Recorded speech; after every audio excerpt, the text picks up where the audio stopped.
just one more minute to make sure that everybody's been able to log on, and we can turn on the webcast.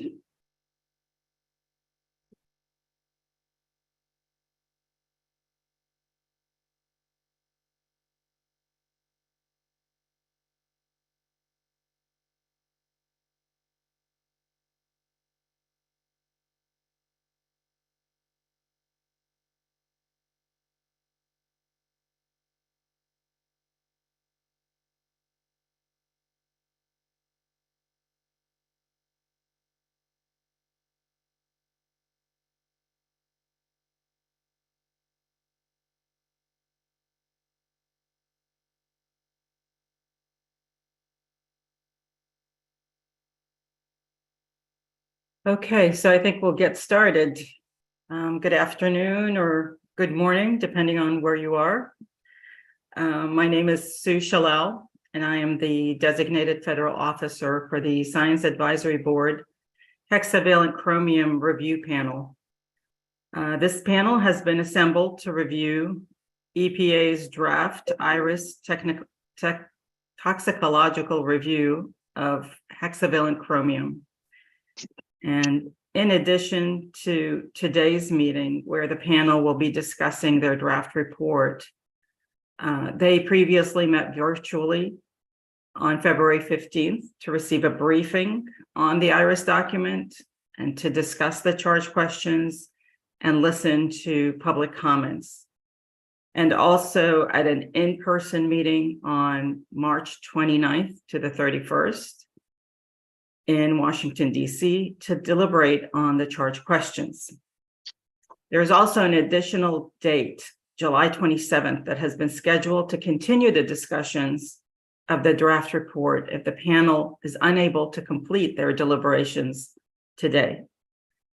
As always, all materials pertaining to this review, including the documents to be reviewed, charge questions, agendas, public comments, and any presentations that are submitted to the SAB are available on the webpage associated with this SAB advisory activity. So I wanted to also inform everyone listening in today that the meeting is being broadcast live through both audio and YouTube video connections. And you can find the call-in information and a link to the video webcast by going to the main SAB webpage at epa.gov/SAB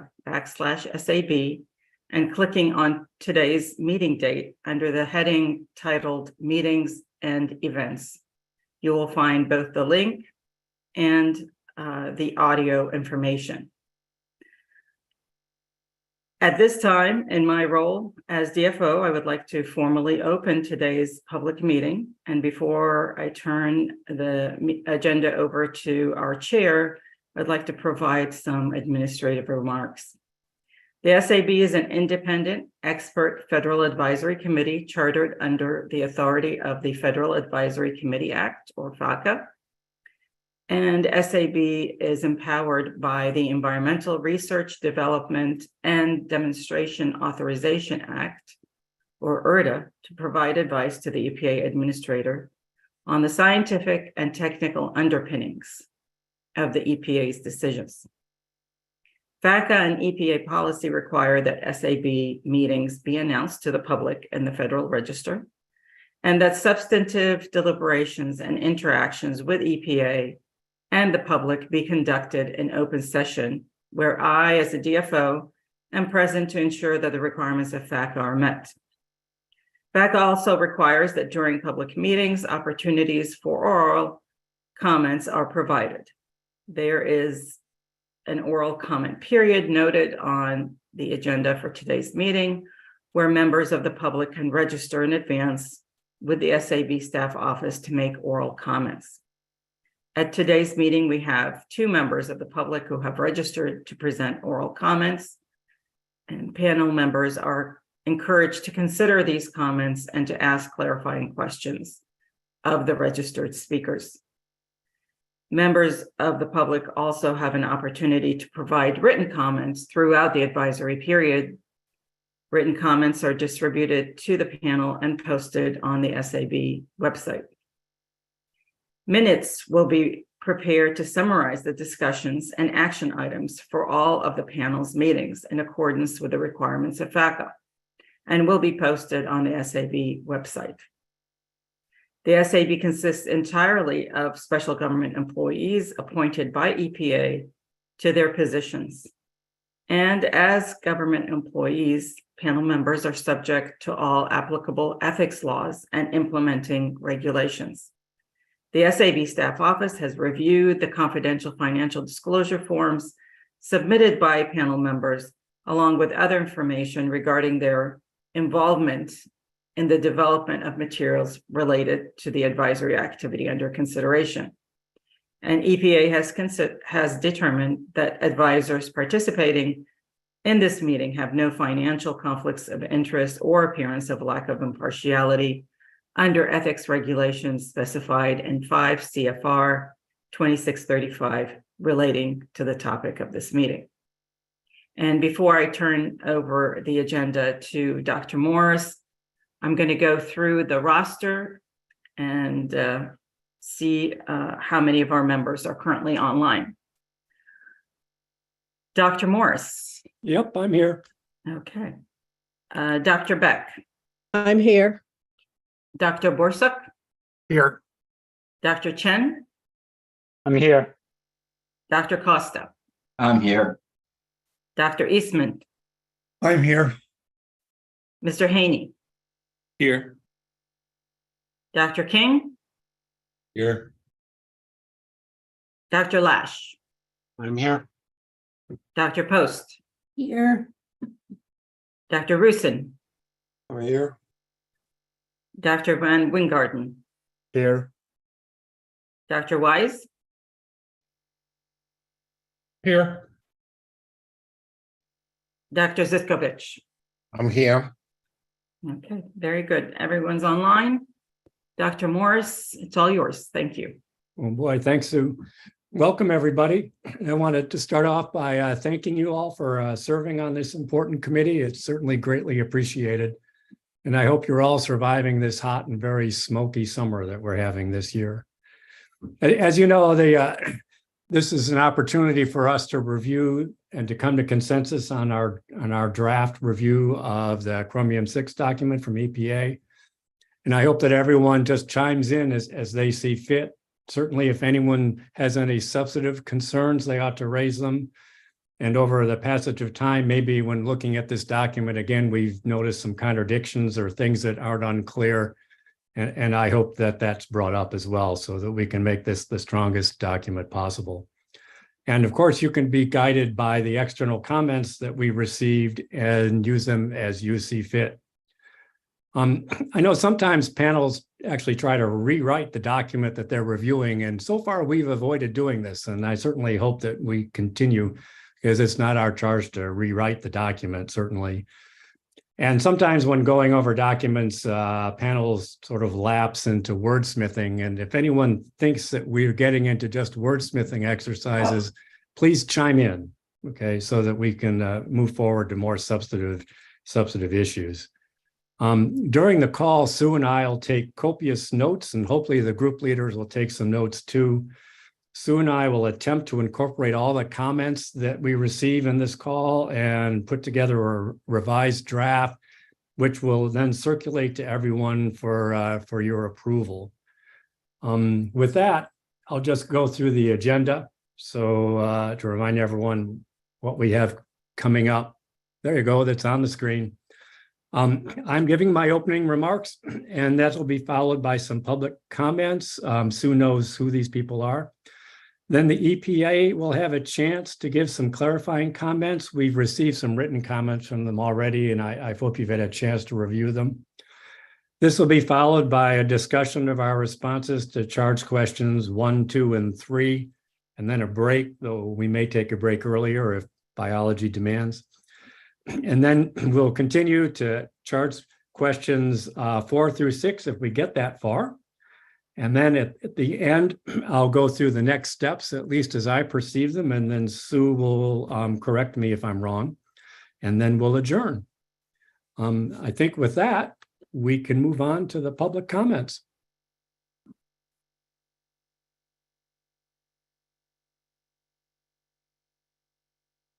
All right, we have Dr. Chad Thompson is our first public commenter. Dr. Thompson? Thanks, Lou. Can you hear me? Yes. Okay, and okay, thank you. Okay. On July 10th, I submitted 2 sets of written comments to the SAB panel for consideration in advance of today's meeting.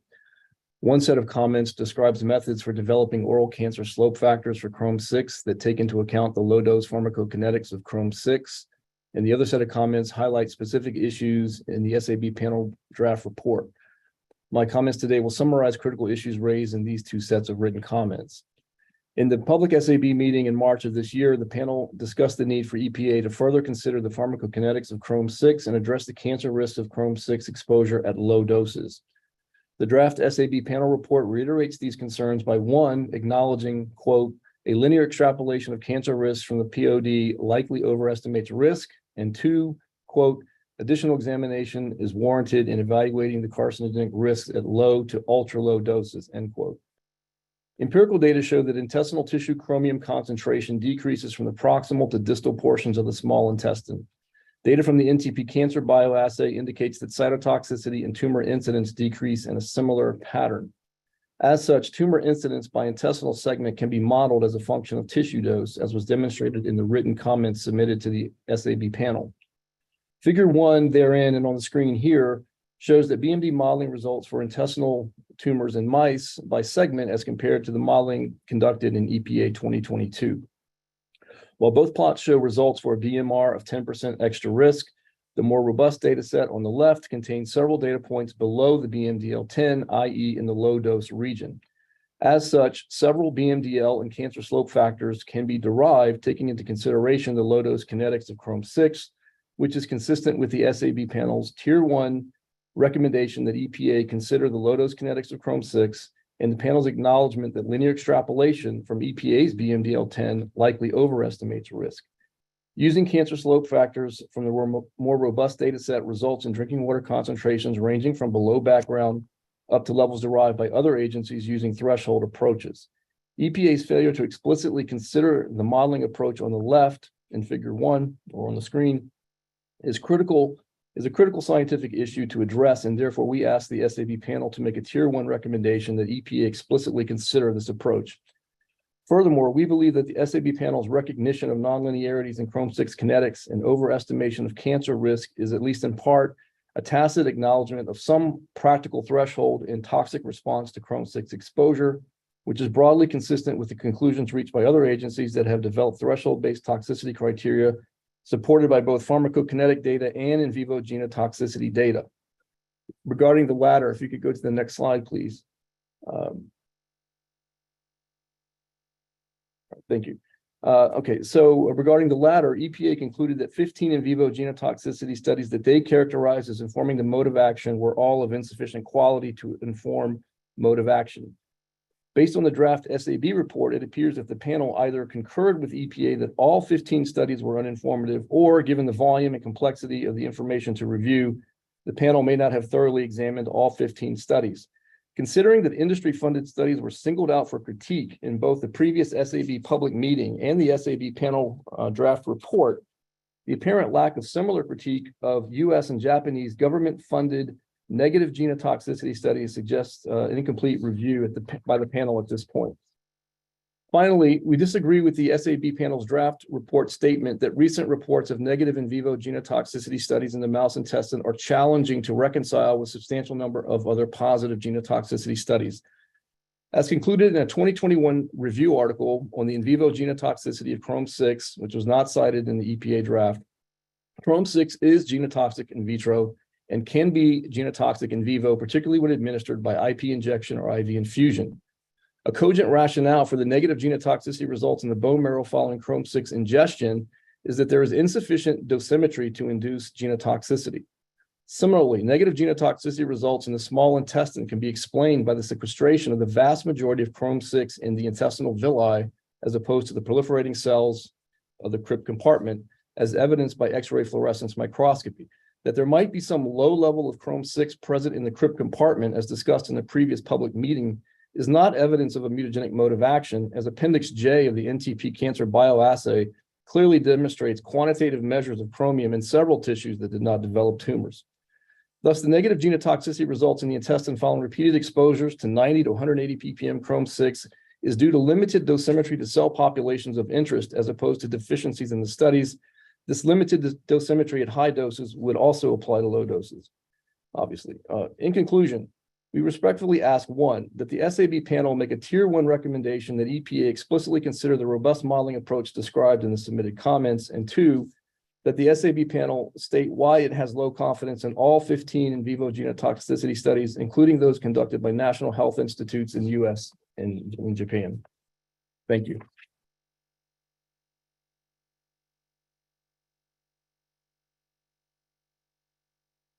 Do we have any questions for Dr. Thompson?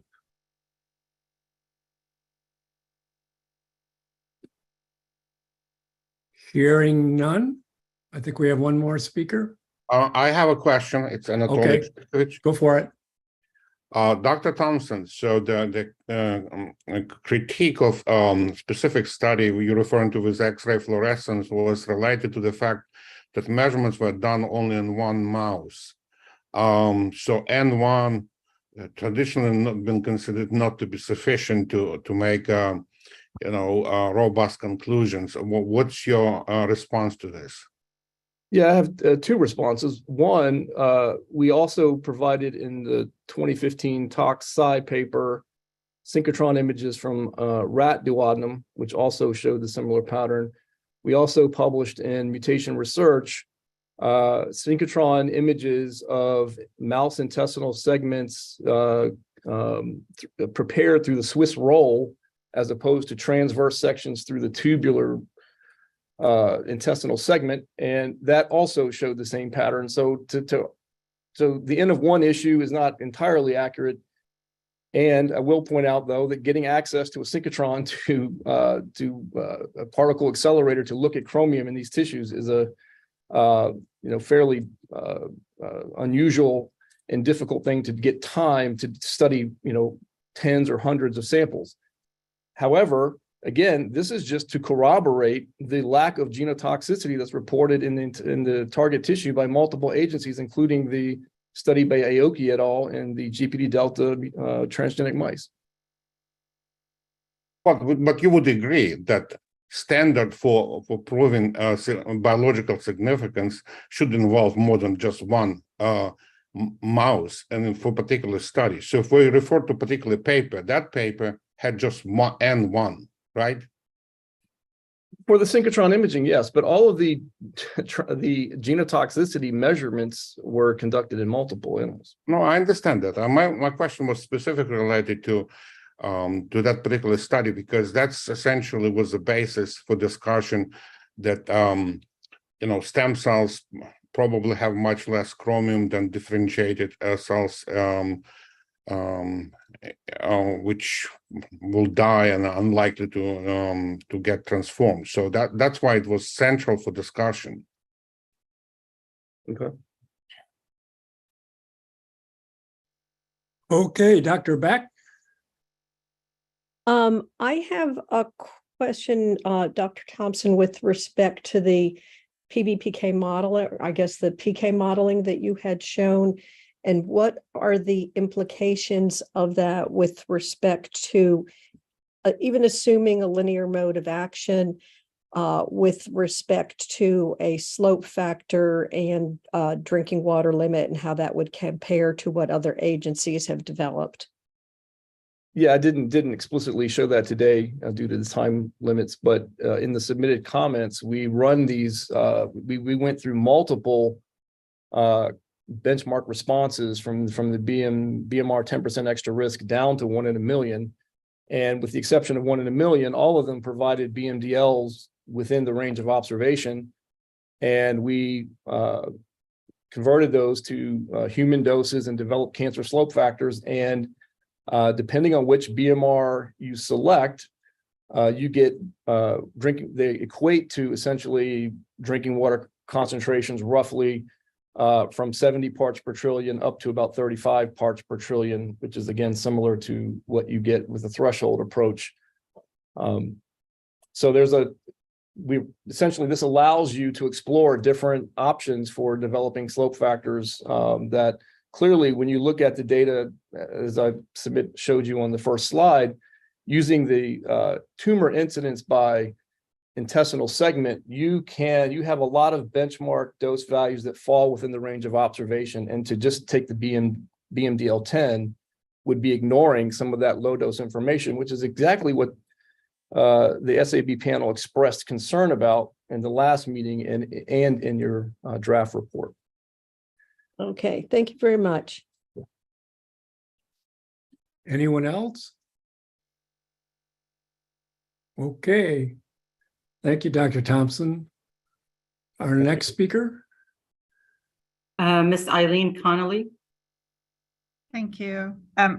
Hi, my name is Eileen Keneally, and I would just note that the Hexavalent Chromium Panel of the American Chemistry Council appreciates this opportunity to provide comments on the panel's draft report. Our comments are specific to the oral route of exposure, and I highlight several issues raised in both the draft SAB report and the draft cover letter from the SAB to Administrator Reagan. First, I'd like to highlight the SAB's Tier 1 recommendation that EPA take into consideration nonlinearity for low-dose risk extrapolations for both cancer and non-cancer effects. Specifically, the SAB recommended that EPA further consider using toxicokinetic principles and low-dose extrapolation for the oral route of exposure. The ACC Hexavalent Chromium Panel maintains that there is no scientific support for EPA's conclusion that for the oral route, chromium-6 operates via mutagenic mode of action at higher doses. However, if EPA elects to maintain this position, it should follow the SAB's recommendation to re-examine low-dose toxicokinetics, taking into consideration the rodent and human PBPK models demonstrated in Thompson et al. 2018. Additionally, as part of the Tier 1 recommendation, the SAB recommended that EPA consider models that are sublinear over the lower part of the dose response. The PBPK modeling approach, as demonstrated in Thompson et al. 2018, allows for the use of sublinear models and the selection of lower BMDL values, and accounts for chromium-6 reduction rates, transit rates through the GI absorption into tissues, etc., and should be used by EPA, as Dr. Thompson noted. Second, I'd like to highlight the SAB's Tier 1 recommendation that EPA should provide more clarity and transparency relative to the criteria for inclusion and exclusion of specific studies and the basis for the differing degree of scrutiny applied to the supporting studies. For example, as Dr. Thompson noted, I believe 2 studies apparently excluded from the IRIS draft review are Thompson et al. 2018 and Thompson et al. 2021. The former provides a scientifically supportable, clear demonstration of how EPA can address the SAB's comments related to low-dose linear extrapolation. The latter notes that chromium-6 can be genotoxic when it reaches target cells at sufficient doses. On page 52 of the draft report, the SAB panel states that recent reports of negative in vivo gene tox studies in the mouse intestine are challenging to reconcile, with a substantial number of other positive gene tox studies. However, reconciliation is not necessary, as most in vivo gene tox studies are negative because the chromium-6 does not reach the critical cell populations. As noted by Dr. Thompson, this distinction was not addressed by the SAB panel. Additionally, we would ask that greater clarity relative to the inclusion and exclusion of specific studies is necessary to understand EPA's rationale for scoring 15 in vivo gene tox studies as low. My third point is to highlight the SAB's observation that absorption of chromium-6 is expected to be highly nonlinear, with lesser absorption efficiencies at low doses as compared to high doses. Thus, a linear extrapolation of cancer risks from the POD likely overestimates risk. As noted in comments from Tox Strategies, there are clear indicators that risk is overestimated. For example, several of the chromium-6 concentrations in the NTP 2008 cancer bioassay did not significantly increase tumors. Dose response modeling of intestinal effects is highly nonlinear. The risk-specific dose from EPA's cancer slope factor results in water concentrations, which are 35 to 70 parts per trillion, are well below background concentrations in U.S. drinking water, which are 1,000 parts per trillion. Additionally, several regulatory agencies have developed acceptable water concentrations, which are greater than 30,000 parts per trillion above background levels. And several in vivo gene tox studies have not detected genotoxicity following oral exposure to chromium-6. Given these clear indicators, the SAB should direct EPA to reconsider its calculations of risk. Finally, we would urge the SAB members to direct that EPA examine its conclusions about the mode of action via the oral route for hexavalent chromium, considering the stark contrast with the conclusions of other regulatory bodies which have reviewed the same body of evidence, such as the World Health Organization, Health Canada, and the Food Safety Commission of Japan. Each of these expert bodies determined that the weight of evidence supports a non-mutagenic threshold mode of action for hexavalent chromium-induced intestinal tumors. Thank you for your consideration. Thank you. Are there any questions? Seeing none, thank you, Dr. Keneally. Dr. Yes. Morris, we did have one additional individual that asked to speak. Okay, I'm wondering if Mr. Steve Vaya is online. Yes, ma'am. Thank you very much for the opportunity to speak to the SAB panel for this meeting. I did enjoy the opportunity to speak with you at your in-person meeting a little while ago, and tried to bring forward the notion that this was a very important panel for the drinking water supply community. Thank you for your consideration of how hexavalent chrome toxicity is extrapolated to low concentrations, and I appreciate the work of the panel to date. Wanted to reinforce some points that are already in the report, and appreciate the fact that there is a tier 1 recommendation for improving the transparency with which EPA illustrates the basis for why particular studies are included or excluded. Also, the recognition that linear extrapolation from the point of departure overestimates the risk of hexavalent chromium at very low doses. And then also really would hope that to the degree you have the time and capacity, that you would go ahead and be clear about the appropriate toxicological principles, dosimetry, for example, to extrapolation to low doses. You've already begun that work. Perhaps you can help make sure the agency's on the right path there as you finalize your report. And then lastly, talking about contaminants like hexavalent chromium at low concentrations is a challenging risk communication issue for water systems for the agency, and particularly when you're talking about drinking water. And to the degree you can help the agency recognize the need to at least communicate why it's different from other authoritative bodies in its decisions about risk. It helps all of us as risk communicators not only understand the premise that the agency is moving forward on, but also why it didn't, how we can communicate to the public better what we're working from in the way of a risk premise. Thank you for your time. I appreciate you giving me an opportunity to speak today. thank you. Any questions? Seeing none, thank you, Dr. Vaya. I think we can move on now to the EPA, who has some clarifying comments for us. Hi, I assume everybody can hear me. It's good to see everybody. I just want to sort of thank the panel for all the investment that you've already spent in this report, and then we'll continue to invest. As you know, this is a critical piece of the IRIS review process. So, and thank you to the public comment for engaging. So Dr. Morris, you mentioned that we had sort of shared electronically. Our clarification is really more conceptual. It's not a specific technical one. That we've already shared electronically the nature of it. And I believe from the way you phrase it, it's already been shared with the panel. Yes. Okay, so I'll just to sort of catch everybody up, I'll sort of talk about it at that more conceptual level. In this electronic correspondence, we did have some specific examples, but I'm not sure if I need to really go there since it's already been shared. Essentially, ours was really that in terms of how the recommendations are phrased, in particular the tier ones, it seemed that the narrative was very clear when the recommendation was reflecting a majority view or indicating when it was maybe sort of dissenting view. But sometimes there was a disconnect between how the bulleted tier recommendations are phrased, where that sort of whether they communicated that whether it was a majority or sort of a minority was unclear. So we would just ask that you make sure that they're in harmony and in sync. And again, in particular, be clear in particular when there is sort of a dissenting, be clear sort of what the majority was, if that makes sense. Okay. We do have a question. Dr. Zikovich?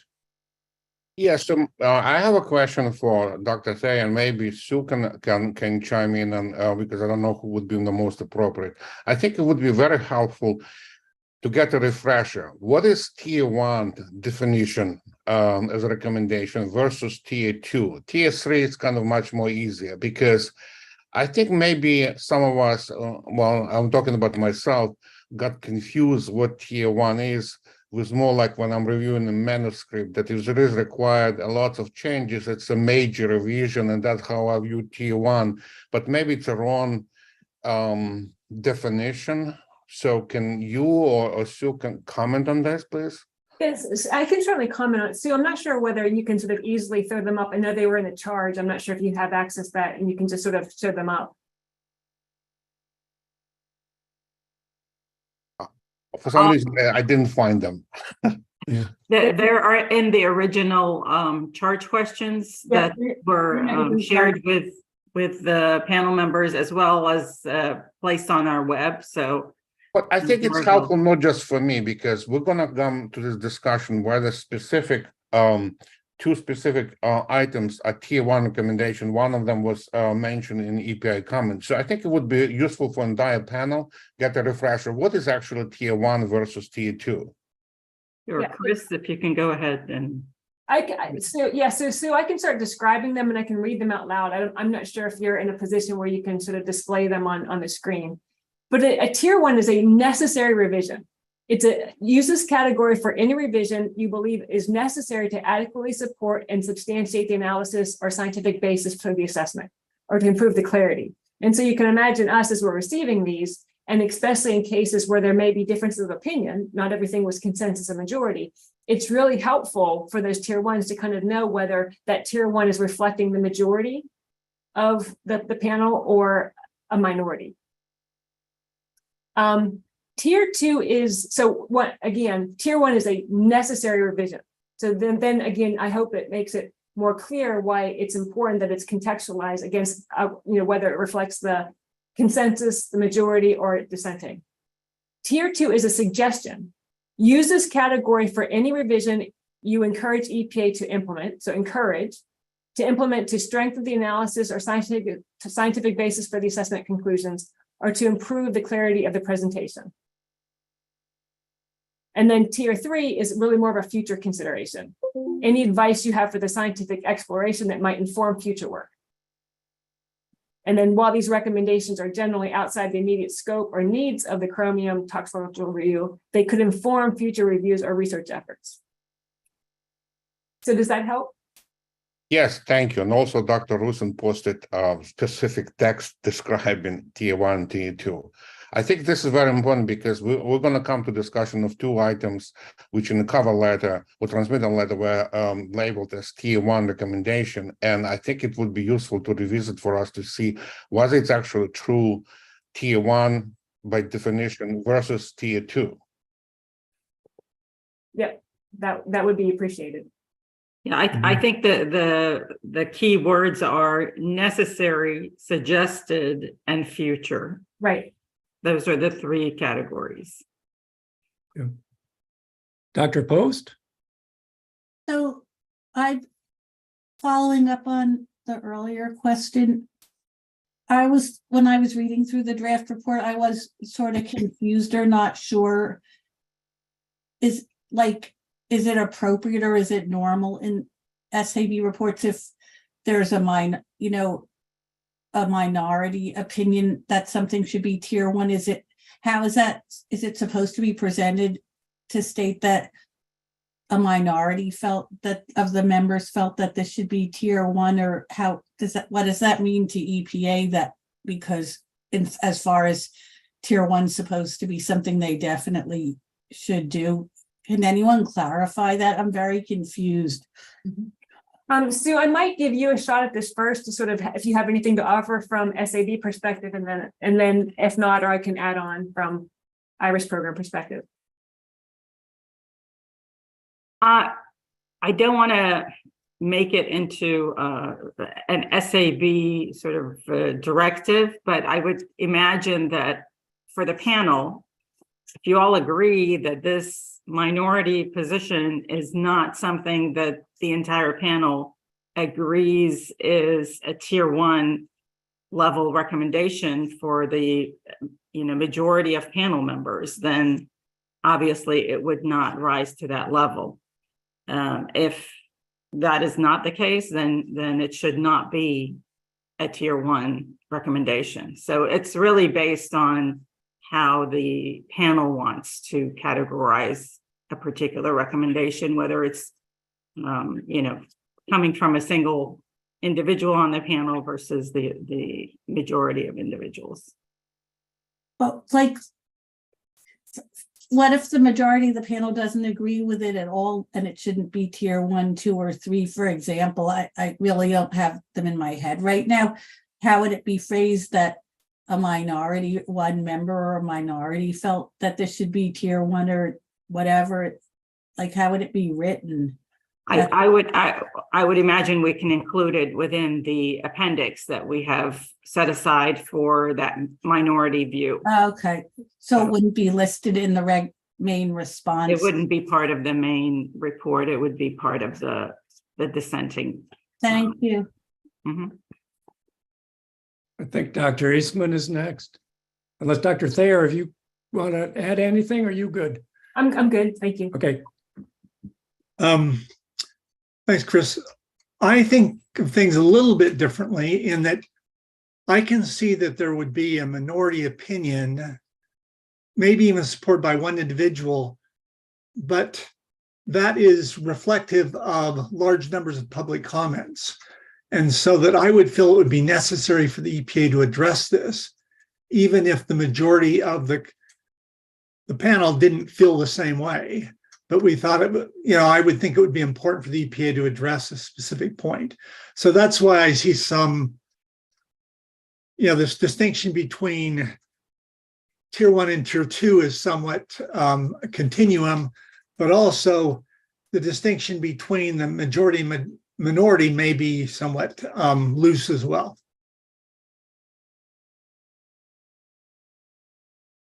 That was just a comment, anyway. Yeah, I think we'll deal with it on a case-by-case basis when we get there. Dr. Rusin? Yes, thank you.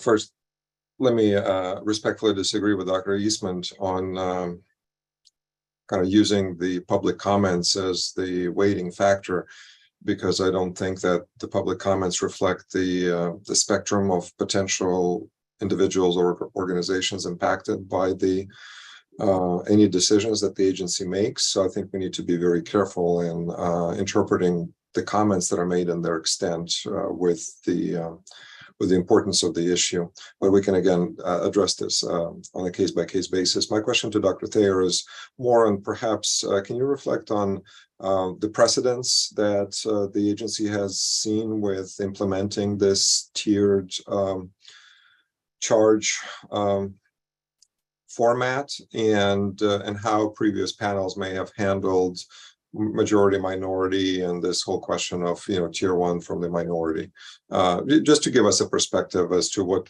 the agency has seen, so we may perhaps learn from that a little bit.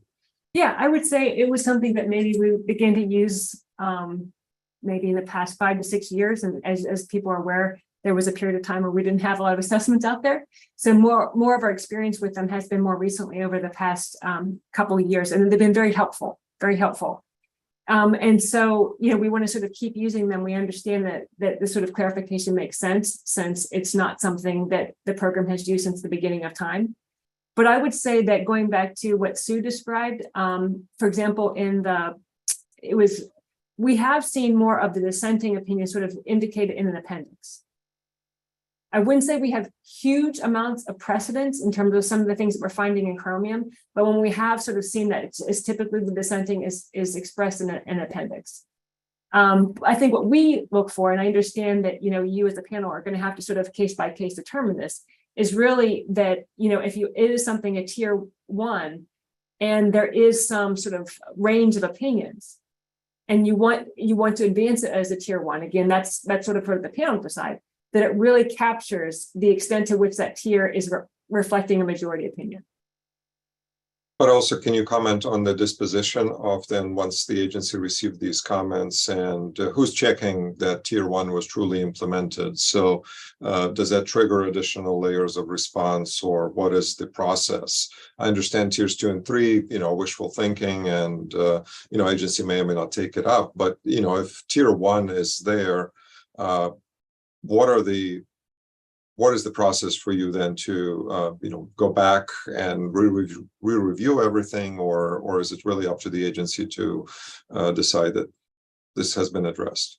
So, as part of the finalization, we have to sort of reflect our disposition on the comments from the panel. Tier 1 always get a response because they were considered necessary. So whether or not, if the agency sort of adopted the recommendation or, came up with a reason not to or whatnot, there will be a reflection of that. Tier 2 is kind of case by case, again, sort of suggestions. So some things may not be feasible. They might be good ideas. And then tier 3 are typically not reflected in that sort of public disposition. But the tier 1s, we spend a lot of time internally sort of making sure that we're very careful of how we consider the tier 1s.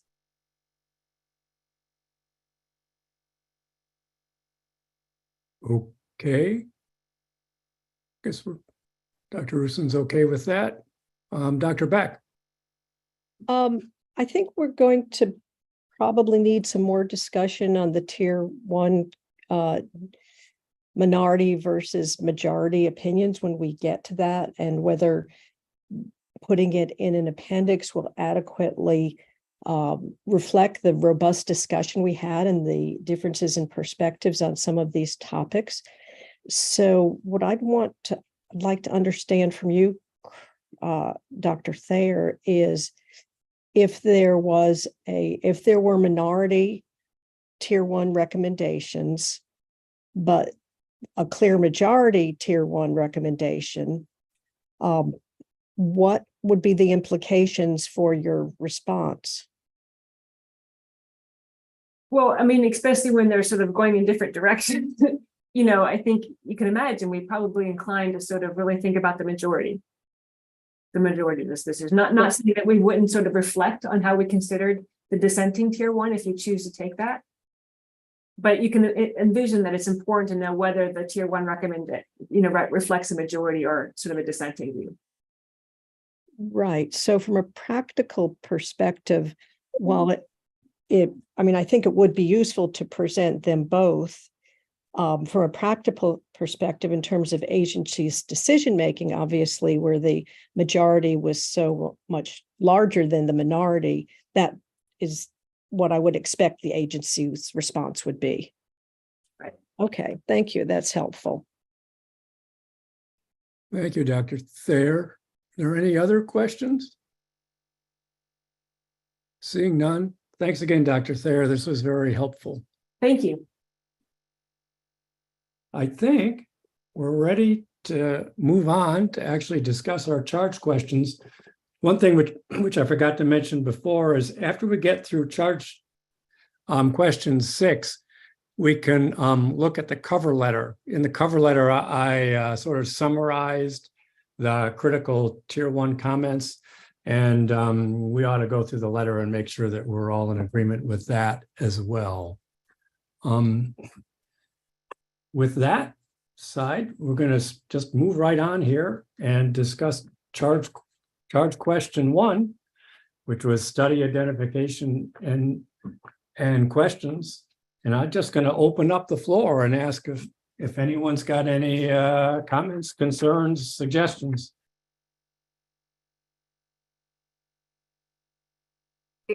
Will, can you share the report, please, the draft report? Do you want me to read it, or what do you want me to do, Sue? No, I just wanted Will King to project it for us so that we can follow along on the report itself. You don't need to read anything. We'll just go through it. Okay. There it is. Yep. Okay. There is a. Starting at the top. There is I see Dr. Ruson's hand is up. We'll get there.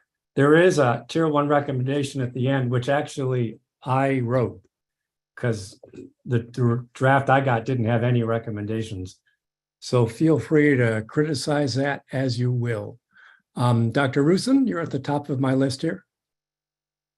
Thank you, Dr. Morris. Yeah, I was going to ask, this long bulleted list really, needs a decision as to whether these are observations and we concur, or whether these are recommendations. And I think that most of these bulleted recommendations, including the ones that include a long list of references, are really best organized around tier 2 recommendations. So I'd like to suggest that we label them as such. Dr. Rusin, if you could point us to what page you're referring to. So pretty much everything in this charge question 1, which let me scroll back up. That starts with page 11, right? The bulleted list, and pretty much, other studies for inclusion. So these are important recommendations, and I think they're technical in nature. They're definitely not future. They're definitely not, thou shall do this. I think they're best characterized as tier 2 recommendations altogether, and I think this can be done editorially.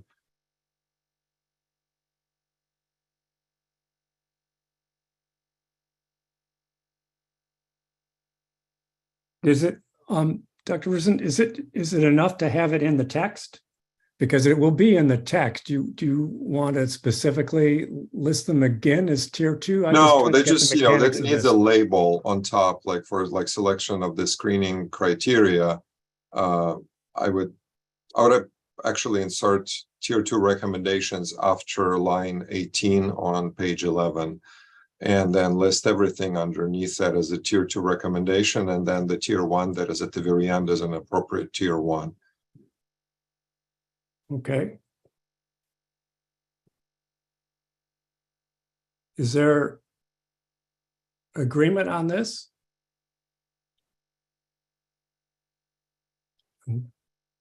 Not hearing disagreement. Okay, so we'll do that.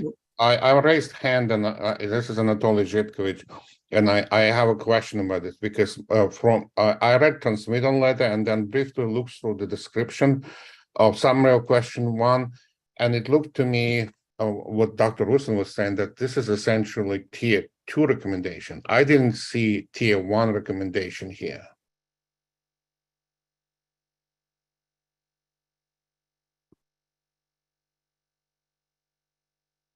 So you're saying that there should be no tier 1 recommendations? These are that's my read is, and I think if there is a difference in opinion, that we should have a discussion and maybe take a vote as we took a vote on some other things. Because if it was tier 2 and 3, we may not need to take a vote, but tier 1 to me it sounds like a very serious business, and we should have an opinion of the entire panel.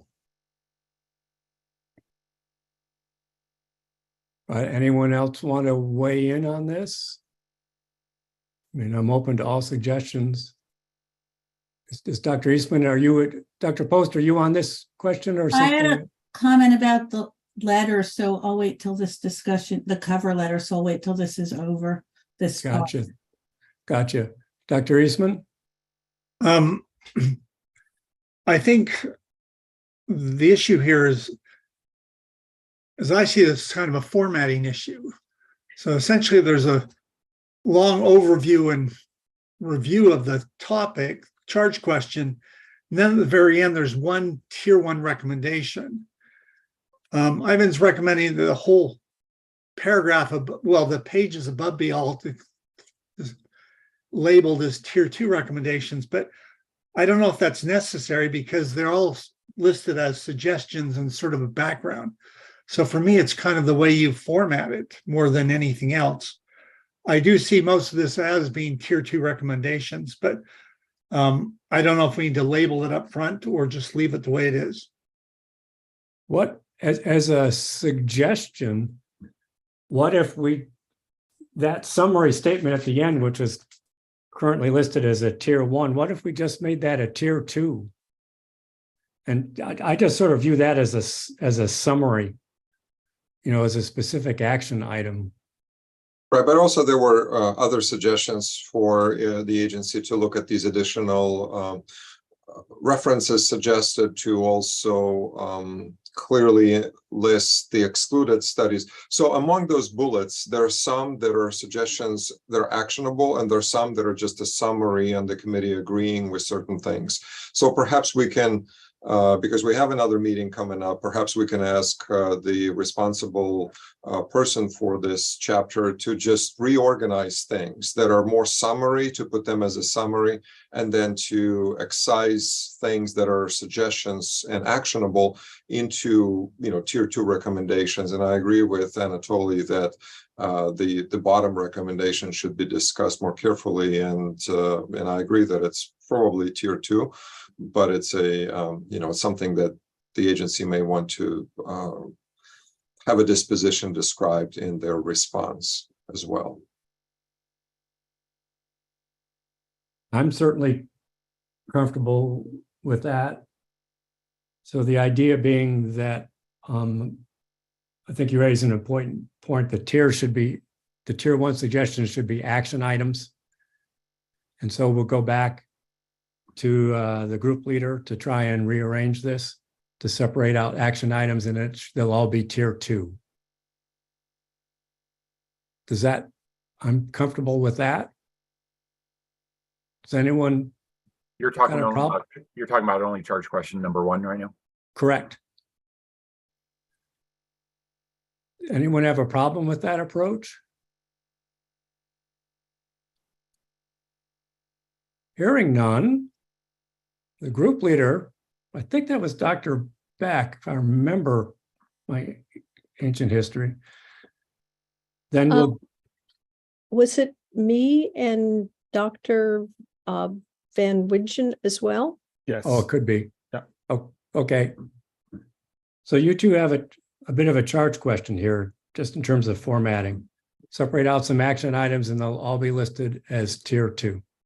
Okay, and just to be sure we're clear about it, is to pull out specific recommendations and note that these are all tier 2.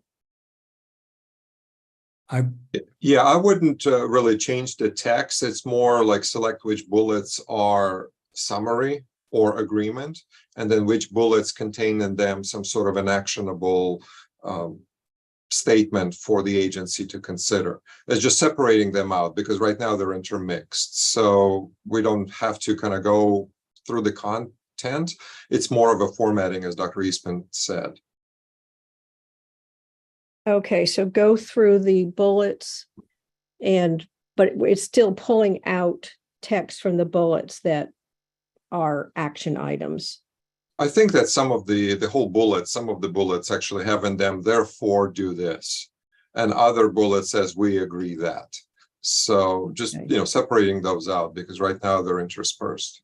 Okay, separate out the information or the background for the action items. Okay.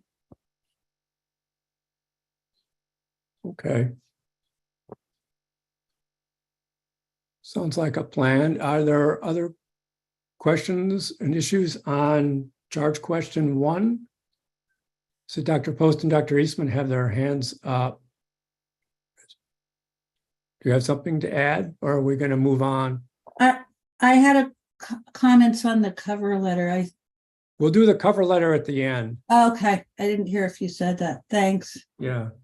Thinking that we might change things. And that'll change the cover letter. Okay. I think we're done with charge question 1. Not hearing objections. Let's move on to charge question 2, which is page 19. If someone's showing it on the screen. And we'll just open it up. Let's do this one. Yeah, just open this one up for any comments, concerns.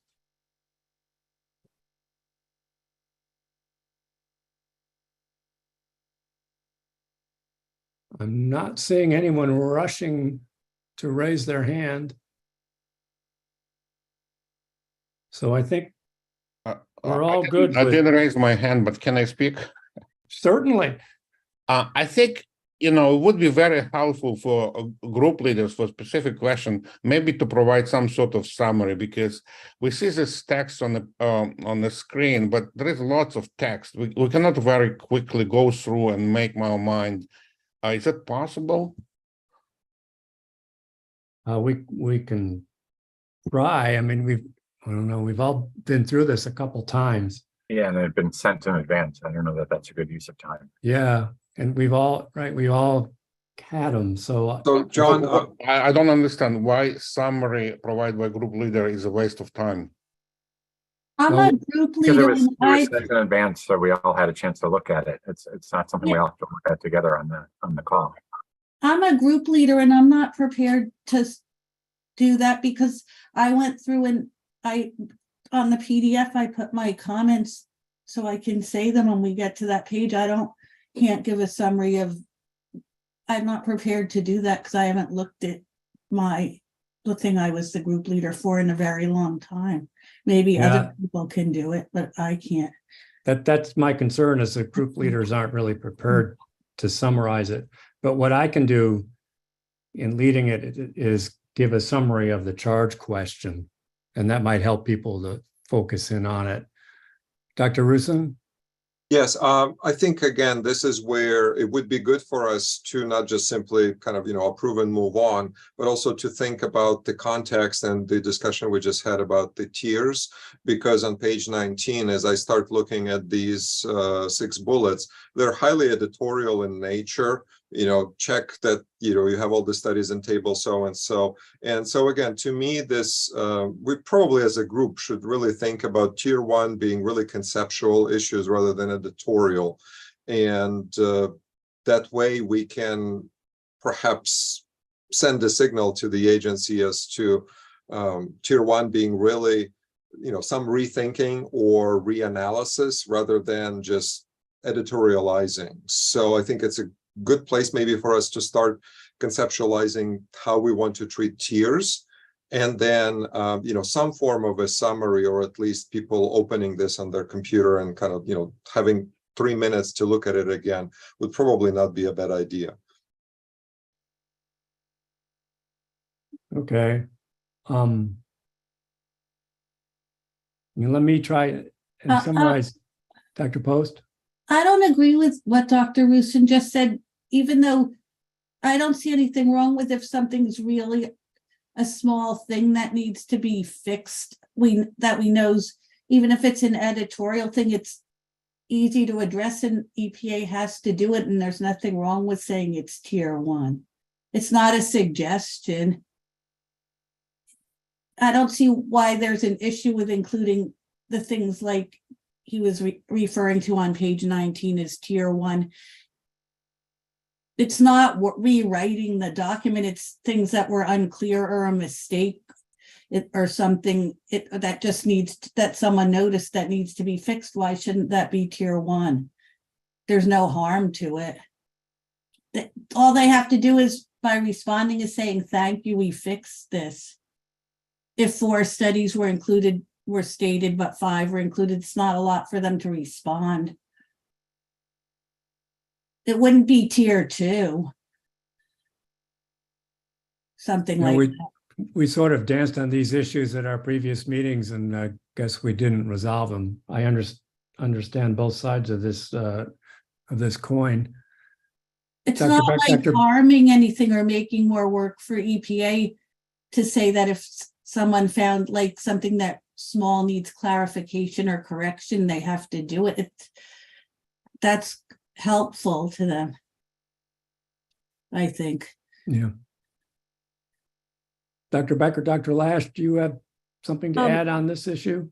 Yeah, I just want to say, I think it's really important actually to make these changes as tier one, where it's, 4 studies instead of 5, which are easy to make. But I think if you don't make it tier one, then there's the risk that maybe it's not going to get addressed. And then I think it casts, potential concerns about a document as a whole. If there are errors like that, people start thinking, well, what else is wrong? So I do think that even something like 4 versus 5 studies should be at the level of tier one, because we don't want it to be forgotten. We think it's necessary. Yes. Yeah. Dr. Lash?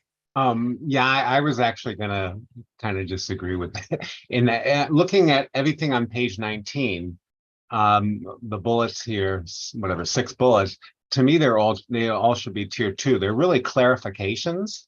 And I kind of put these small corrections. I mean, yes, they need to be done for the document to be accurate and viewed as, properly, carefully prepared. But I think they're still clarifications. They're not required actions, such as a lack of justification or using the wrong study or things of that nature. So I think tier 1 really needs to be reserved for things that absolutely are required because they the foundations of the conclusions. So that's my piece. So we have some differences of opinion. Sue or Dr. Thayer, is there any sort of history or precedent that we can rely on for this?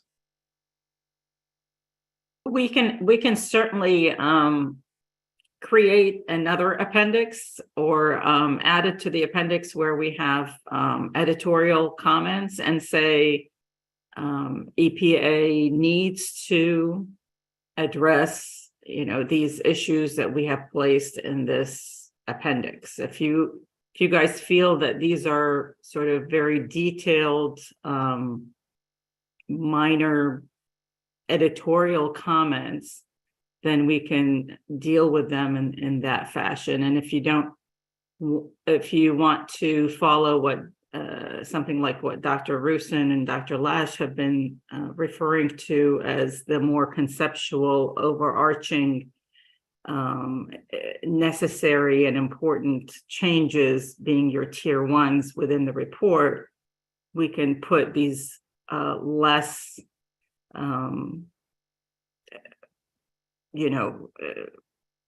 lesser issues into an appendix and have the report point to the appendix where EPA should go to a specific page in a specific table and make the specific corrections that we feel would improve their document. So that's why I'm working with it. All right. Dr. Thayer? Yeah, I would also just sort of support that approach. Sort of separate it from more of the content, the big heavy content issues. I just also wanted to sort of clarify that even if something is not a tier 1 recommendation, we absolutely look at all of them. So, we don't sort of overlook the tier 2, but I do sort of, I think there's appeal to what Sue described. Thank you. Dr. Rusin, then Mr. Haney. Yeah, I just wanted to again mention that in no way we believe that these are not important recommendations. It's more of a truly placing more weight on certain big issues, and then these other smaller, no less important, but smaller issues can be placed elsewhere. And in the cover letter, we can stipulate that this appendix or whatever it ends up being has to be addressed as well, that it didn't really fit into tier 1, 2, 3 recommendations, but it must be addressed nonetheless. Okay. Mr. Haney?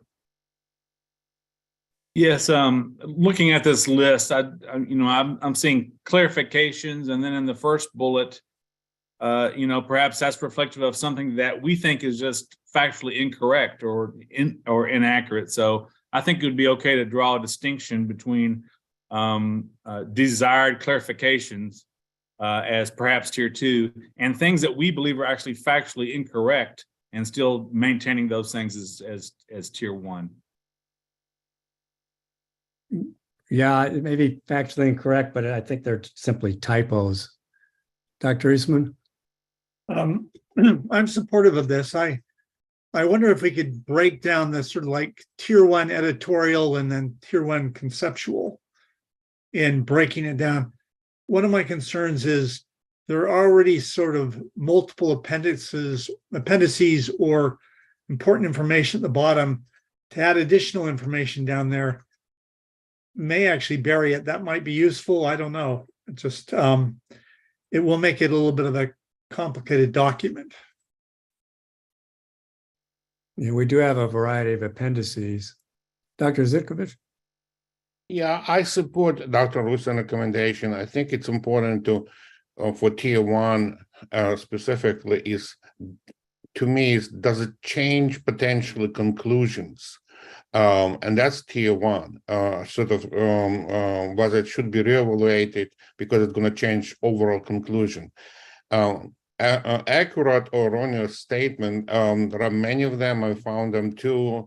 I think they should be separated from a big picture. Otherwise, it's implemented tier 1 and tier 2 to grammatical changes or some reference issue or incorrect wording. That's, to me, it's too detailed and unnecessary. And I do think the EPA will take into account all errors we identify and correct them. So people can correct me here. I think we're sort of reaching a consensus on how to move forward in the sense that editorial comments should be labeled as such and probably move to an appendix where we can say that these are editorial comments that must be addressed. Are people okay with that? And it keeps them out of the tier 1, listing at the end of each section. Sounds good to me. Sounds good. Fine to me too. Would an easier solution in terms of editing be to just wherever we have tier 1 comments and just to differentiate them right there so that they correspond with that charge question as being, as you said, conceptual or editorial, rather than moving them to the appendix per se? Well, I think in the appendices don't always follow along with documents in my experience, and so I wouldn't want it to get lost somehow. Yeah, I guess the EPA is going to have to keep track of this. I think within the appendix, we should tag each of these to the charge question, right? So this would be, in the appendix, it would say charge question 2, right? Editorial comments that need to be addressed. That way it's cross-referenced. Rather than like, as you have it on the screen here, just say tier 1 editorial and then have a list of them, and then tier 1 conceptual and have a list of them. Well, I think we're sort of doing the same thing. It's just a matter of whether we put it in an appendix or whether we put it in the main text. That's right. I would just suggest it be in the main text so that it doesn't have to be repetitive in terms of referring back to the questions, that they're all right there with respect to the question. I don't feel strongly about it. What I think an advantage, I hear you. I think an advantage of putting in an appendix is it tends to focus the tier 1 comments in the main text on the real substantive issues. Gives them more weight. And that's just my opinion. Dr. Post? Now, do we have to go through each comment and decide which Yes. one? Once we decide how we're going to handle it, yes. Okay. We'll go one by one.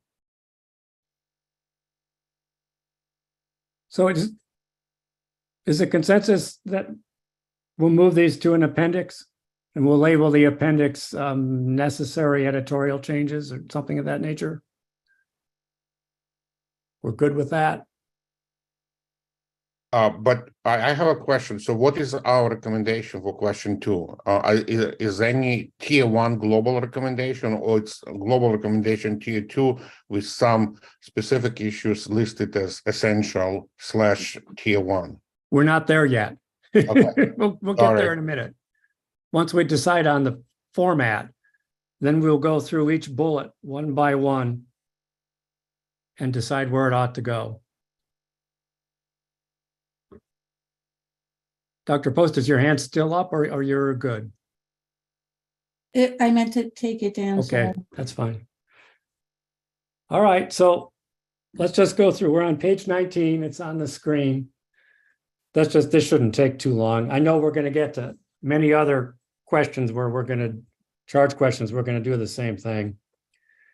So we are at page 19, the first bullet, page 3-21, lines 10, 11, 4 studies are included.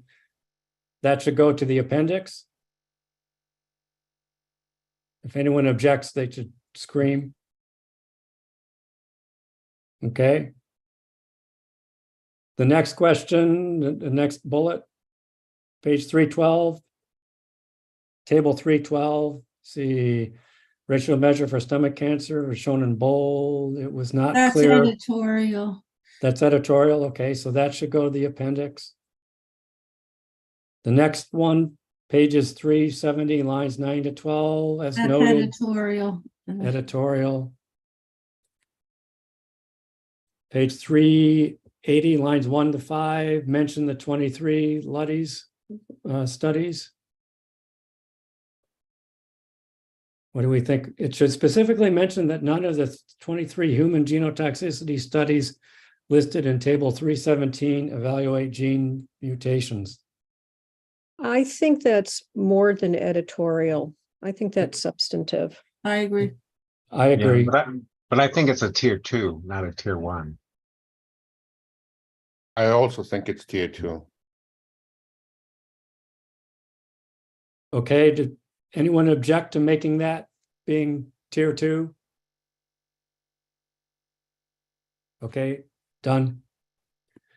Again, we'll all see this document again. The next bullet, in cases where studies were considered uninformative, adding a few sentences summarizing why studies considered uninformative. That seems like it's more than editorial.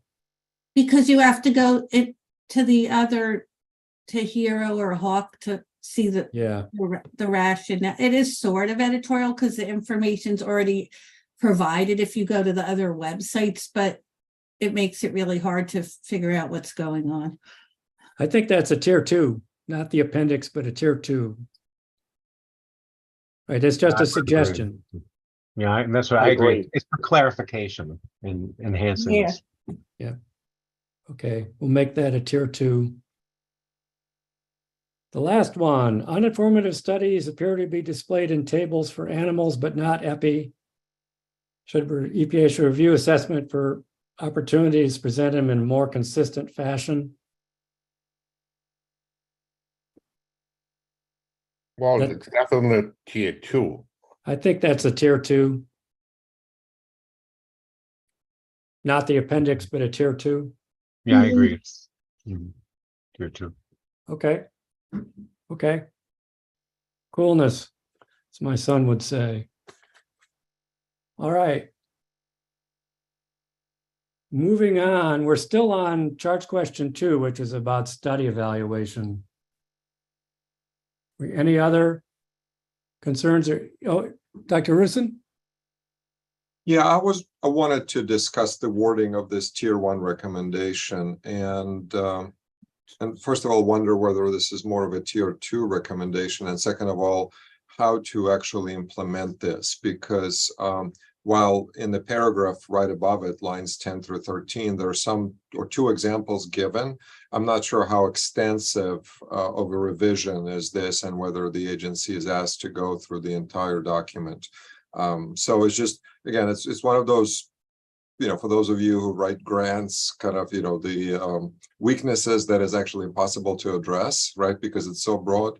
So I wonder if we could specify or make it a little more targeted. So this is the, The This is EPA should on review page their 20? selection and discussion, right? Yeah, so the tier one, Okay. line 17 on page 20. yeah, I just would not know how to judge whether consistency in approach has or has not been implemented. So if I would get a comment like this, I really would not know what success looks like. the selection discussion of epi studies for consistency and approach. And the preceding, Dr. Rusin, the preceding text doesn't provide Well, specific. it provides two examples, but then this is very, very generalizable, right? So what is a significant deficiency in exposure or health outcome assessment? So, Amy, maybe you can help us there. Yes, thank you, Stephen. So basically, this is correct. I think, it's too broad. And when we're talking about different outcomes in epidemiology, the selection of the studies may not be the same. It's really hard to point which criteria you to select for all outcomes. So I think it's probably tier 2. Okay, Dr. Rusin, does that? I make you think that happier? that's that solves part of the challenge. But Dr. Chen, do you think it could be a little more narrowed, perhaps, or maybe you can specify what significant deficiency would mean, right? Yeah, I think this could be a little bit more specific to say, particularly I was worrying about, the different outcomes. So when we look at exposure, we know it's chromium 6, but the outcomes totally different. And then the assessment of outcome would be wide different in different epi studies. So I think that's something can be a little bit more specific. Okay, so can I maybe request that for the next iteration, you perhaps, make this particular statement a little more specific, right? So if others agree with that, of course. I agree. Yeah, Yeah, I agree. But fine yeah, suggestion. I'm not sure who wrote this. Yes, but this be a little bit more specific should be fine. Yes, thanks. Who's gonna take the task of making a little more specific? Dr. Chen, did I hear you volunteer? Yeah, I can write like a couple of sentences to add to that. Thank you. Okay, perfect. Okay. Perfect. I wrote your name down. You're stuck. Okay. Are we any other comments, concerns, remarks for the good of the fraternity? Will, can you move the report to page 20, please? Thank you. Yeah. Right, as Dr. Rusin said, that was lines 19 to 21. I think we're ready to move on. Is everyone good with the tier 2? Yes. Yeah. Speak now. I think we are. Okay. Now we're gonna move on to charge question 3, which is page 21. Yeah. And this is the one that's focusing on the non-cancer hazard identification and the toxicity value derivation. As you might recall, it goes by target organ versus target organ versus target organ versus target organ as we go through the process. And our review starts out with some general comments, which are shown on the screen as page 21. So let's just focus on these general comments. Any questions, concerns with these, or are we okay with these?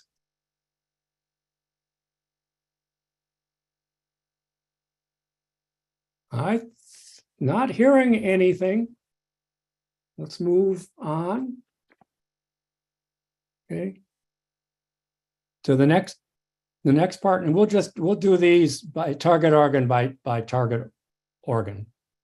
So the first target organ is the gastrointestinal. Okay, that's page 22. And it goes to through page 23. So let's just focus on that right now. John? Yes, Dr. Eastman. So I had a question. So you kind of skipped over the recommendations following the overall comments. Do you want to go back and look at them? Well, no, it's fine. I just didn't know because we were looking at general comments. I'm okay with it if everyone else is. I just didn't know if a decision been made on those. Okay, that's actually a good point because I was hoping to pull out all the tiered comments. Are we okay with the tier 2 comment? Back on page 21. Agree with decisions outlined in the draft IRIS assessment, suggest EPA mention in discussing the development of reference doses that are within threefold of the previous RFD. We're okay with that? Seems pretty benign. Yeah. Seems fine to me. Okay. Dr. Post, are you in gastrointestinal or are you? Yeah, I have comments on gastrointestinal when we get to it. Okay, you're just ahead of the game. Go for it. We're at gastrointestinal now.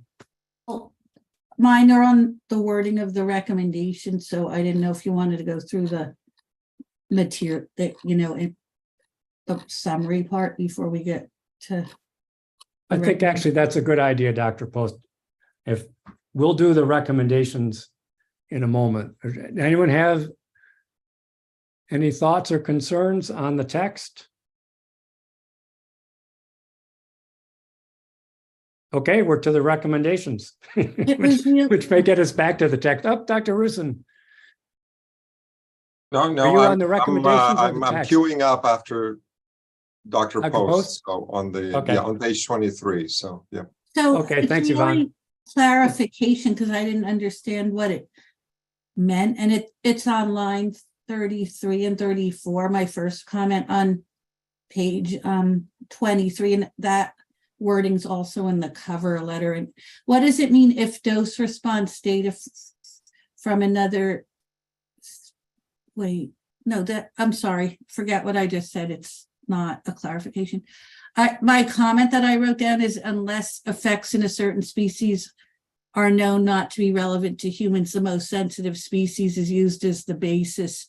If dose response data from a less sensitive species is equally relevant, the more sensitive species is used in risk assessment. Why we don't normally consider if a dose response data from another species is equally relevant, like normally when we develop reference doses, unless we know, just say it was the mouse and the rat, just for example, unless we know something about the rat isn't relevant to humans and that's more sensitive, we would use the rat. We wouldn't consider the mouse which comes up as less sensitive unless we had some reason. So I don't understand why that's included here as tier 1 or even at all, or it seems to differ from the standard approach for reference dose development to me. Yeah, I agree, and actually wanted to again question inclusion of this first bullet overall, because the agency did exactly what the cancer guidelines are saying, that Is this for cancer or non-cancer? I'm sorry. Well, this is RFD, cancer. but they say same thing would apply, The the RFD agency, guidelines, right? yeah, the agency would not start talking about whether a mouse or a rat is more relevant to humans. They would just take the data on the most sensitive species and derive the values. So, and the national, numerous National Academy panels have endorsed this approach as well. So I think this whole first Unless bullet we know for some reason that there's some biochemical or some mechanism in the one species that we know is not relevant to humans. Correct. That's an exception. Right, correct. But it doesn't apply in this case. Right. I think first bullet should be deleted. yeah. I mean, I agree. It's just it's policy. This is what you do. It's standard operating procedure. Is there anyone that wants to speak up to include this bullet? Not hearing anything. Let's just delete it.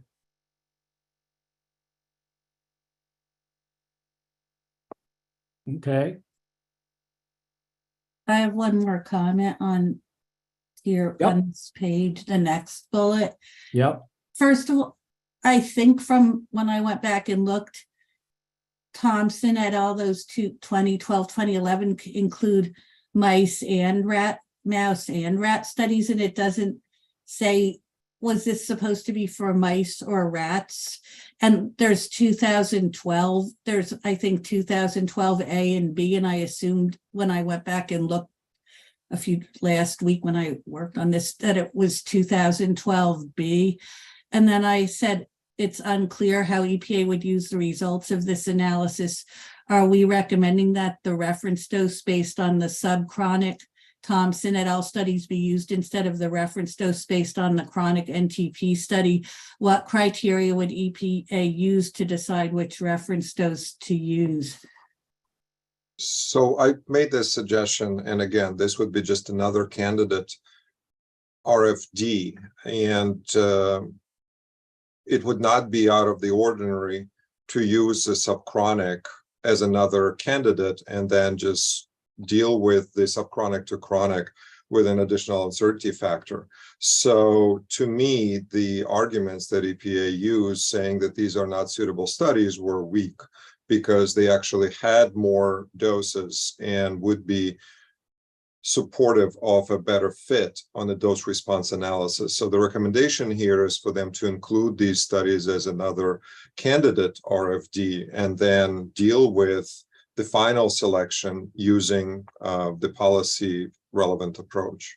But excluding, I don't remember the details of all of this, but I believe there were mouse and rat studies in those Thompson citations. Are you suggesting they do it for both mouse and rat? If that's true, we should write that in there, because I wasn't sure what was intended. well, specific references are given, and I think one of them has 2 species in it. well, they should use whatever data is there. And the point that I'm making is that those studies had wider range of doses and more doses examined. So to not derive a candidate RFD or a point of departure from these studies, I could understand why this wasn't done.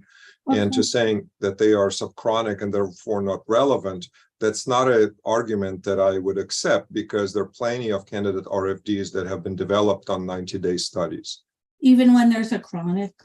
But it's one of the range of things. And okay. So, and with an additional uncertainty factor, you can see where you end up. But to exclude a study that has wider range of doses and additional granularity on the dose response and not do not include them in dose response analysis, I could not agree with that. Well, so there's 2 things. One's just not disagreeing or what you're just I just think it should, if it's for mouse and rat, if that's true, it should just say that there so the reader knows. That's just a clarification. If someone has to check, that has nothing to do with whether it should be done or not.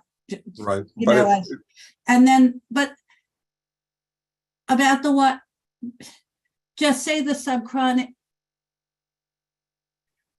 I don't remember the issue of the doses, so maybe it's really clear cut when you look at it, but like the uncertainty factor for subchronic to chronic is for uncertainty that we don't know if it could occur at 10 times lower dose with longer exposure, but if it comes out a lot lower than the chronic, then maybe it doesn't occur at a much lower dose with longer exposure. So there, because that uncertainty's been addressed in the chronic study.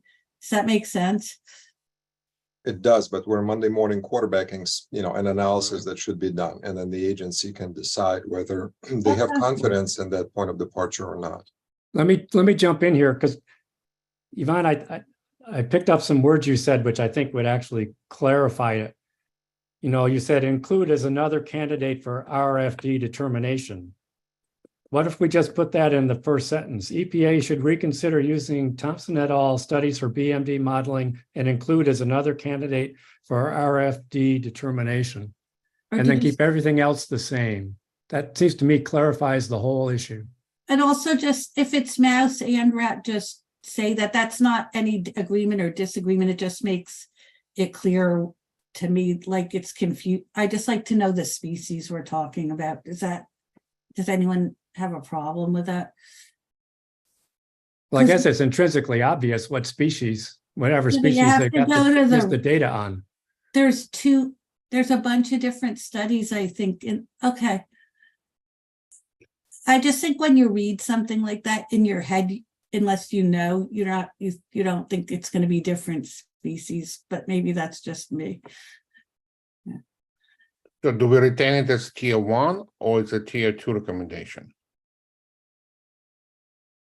I think it's a tier 1. It says It's a should tier 1, in reconsider. my opinion, because it's an additional dose response analysis and the outcome of the dose response analysis is uncertain. So, and the agency will have to then compare the points of departure and the candidate RFDs developed using this approach to the chronic ones. So I think it's a pretty, significant thing to do.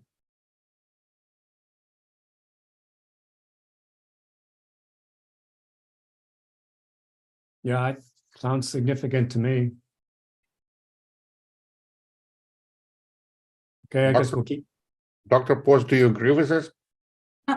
It's fine with me. If it's fine if we're suggesting they develop another candidate, reference those from those studies and consider it, right? That's all. Yep. That's fine. I had another comment on the next page when we get to that, but I think we're there, Dr. Post. now I have to.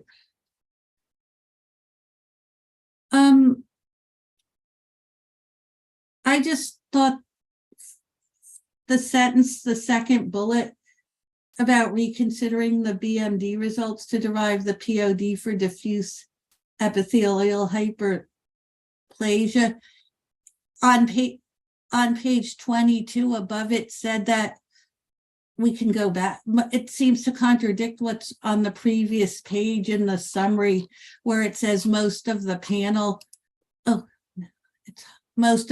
agreed that the uncertainties agreed with EPA that the uncertainties associated with the BMD modeling, whatever, I copied the whole thing, are too, I don't want to read all the details, are too great for use of a BMDL as the POD. Most panel members also agreed with EPA that the choice of the low L as the POD is appropriate and consistent with EPA guidance. So now here it's saying we should reconsider using BMD results, where above it said we agreed that the BMD was too uncertain and they should use the low L. It didn't make sense to me. It seems contradictory. I agree. Agreed. Should we remove this bullet? The EPA should reconsider using BMD results. Should we remove that? That would be my recommendation. I agree. I agree. I'm hearing no disagreement. So we'll remove it. I don't have any more comments until page 47. So I'll make a note. Any other comments on these tier 1 or tier 2 recommendations for gastrointestinal?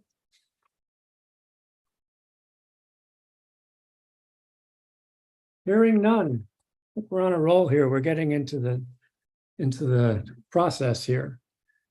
Okay, so we're on now. We're going to move to respiratory non-cancer outside of the nasal cavity, which is looking at the data on lung injury. So we have about 4 pages of text. Any concerns with this before we get to the tiered recommendations? This is starting on page 24. I guess we'll do I first, just to separate it out. This is just a hazard evaluation that inhalation exposure likely causes lower respiratory tract effects. Everyone's okay with that text? Okay. I'm going too fast. People just chime in. We get to part II, which is the next page, page 25. The POD calculation. Now, I noticed in going through this after reading some of the, external and DPA comments, we were pretty good here about some members, panel agreed. So we were pretty specific about the number of people. Any concerns about this lengthy discussion of the POD? I caught a typo in it, which I will notice and fix in the next version. Okay, that gets us to the recommendations. This is page 28. The tier 1 recommendations. The first one is EPA should evaluate the use of Glasser et al. And the next one is the EPA should really talk about particle sizes. The next one, EPA should better compare animal and human response data.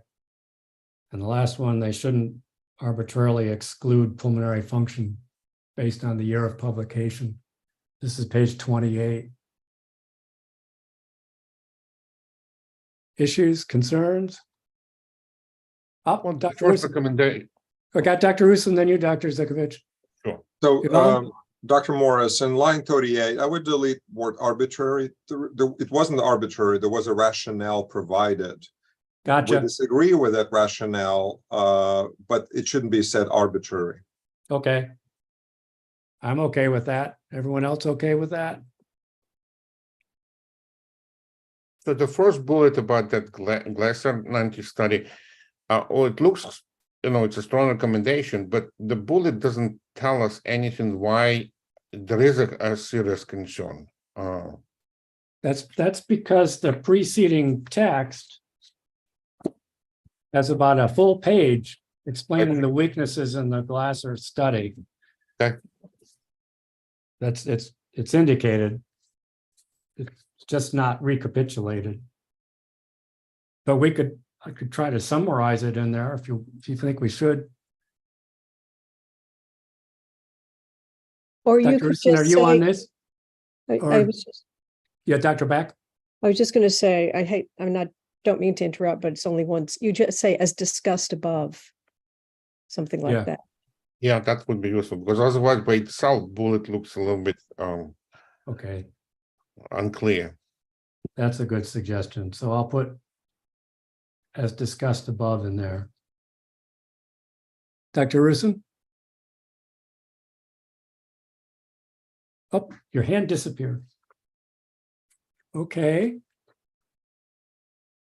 We're on to the tier 2 comments. Here, I think we're going to go through them one by one to make sure they should stay here or go in that infamous appendix. Are we okay with just doing this really quickly? Because some of these look like they might just be editorial. But we didn't First- discuss the next 2 bullets in tier 1 group. You got concerns on those, Dr. Zikovich? Well, to me, it looks like second one is a clarification. Particle size should be explicitly stated for each study. Is that tier 1 recommendation?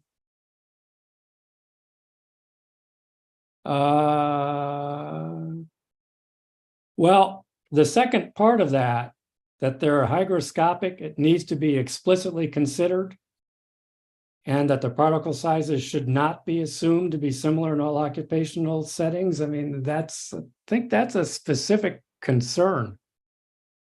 Dr. Lash?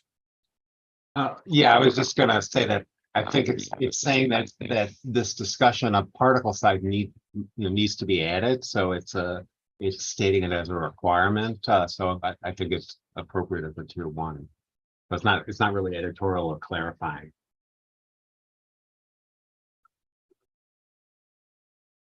So we'll keep this as tier 1.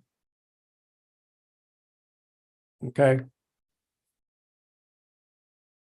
Then we get to page 29.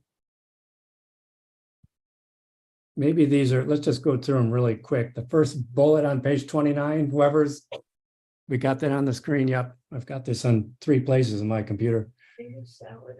EPA should reconsider the database uncertainty factor. That one's not editorial. EPA should consider a greater level of uncertainty based on blah, blah, blah, blah. That's not editorial. The EPA should define vague terms. Rapid cellular. Do you think that's editorial?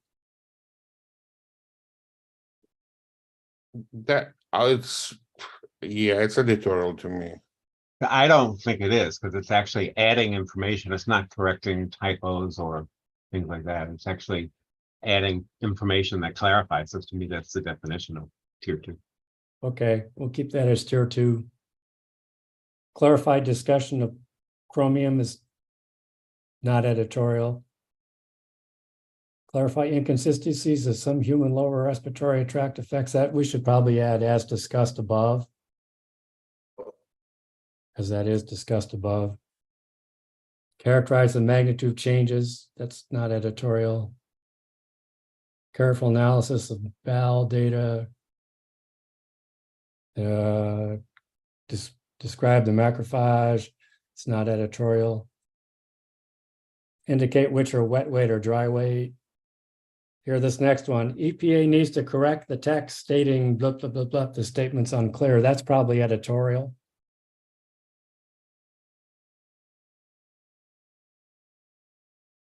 Hearing no objection. EPA should include a comment that the changes in histiocytosis were significant. What do we think? I think that could be editorial. Let's just put that in there. Hearing no concerns. Enhancing discussions, not editorial. Should correct and clarify some reporting issues. See above. I don't think that's editorial. Sorry for taking our time going through all of that. I don't think those aren't typos. Those are all real issues. Okay, are we ready to move on? I think so. So the next section's respiratory nasal cavity. And the first part, they don't really do a hazard assessment because that's previously published. This is all about the point of departure calculation. So we have 2 pages of text here, page 31 and 32. Any comments or concerns?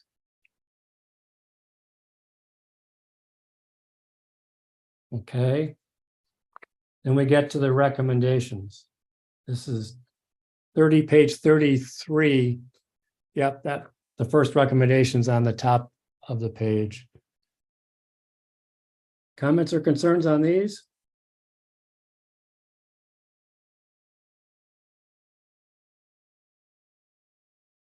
Okay. The tier 2 recommendations. We all okay with these? John, actually, a quick question on the second bullet in the tier 1 lines 4 through 6. EPA should provide a more careful examination of the responses. What exactly would that be? More careful examination? That, as described in the preceding text, the PODs derived from the differing exposure, occupational exposures differed by it. I don't remember, factor 3 or 10. And so maybe you make this more granular without repeating all that, but just making it clear that this is in reference to the dose response, right? Will do. Thank you. Will do. We'll make it more specific so they know exactly what it is. Good point.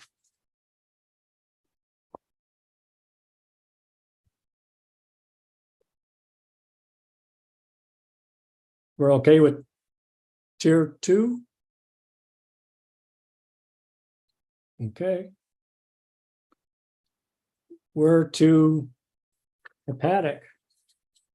Do people want to take a quick bio break? I'm happy continuing till 2:30.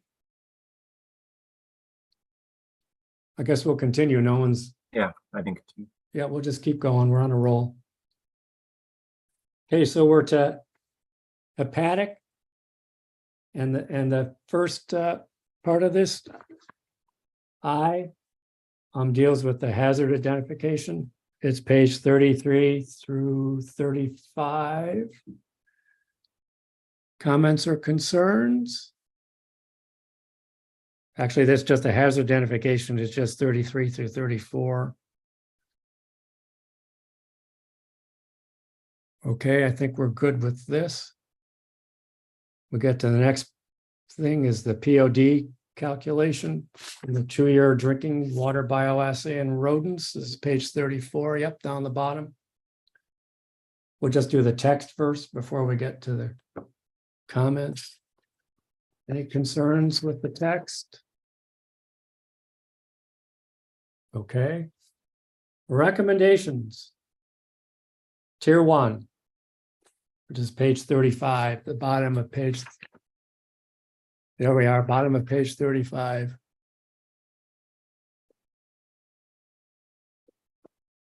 Any thoughts on these 3 tier 1? Well, bullet 2 looks to me editorial.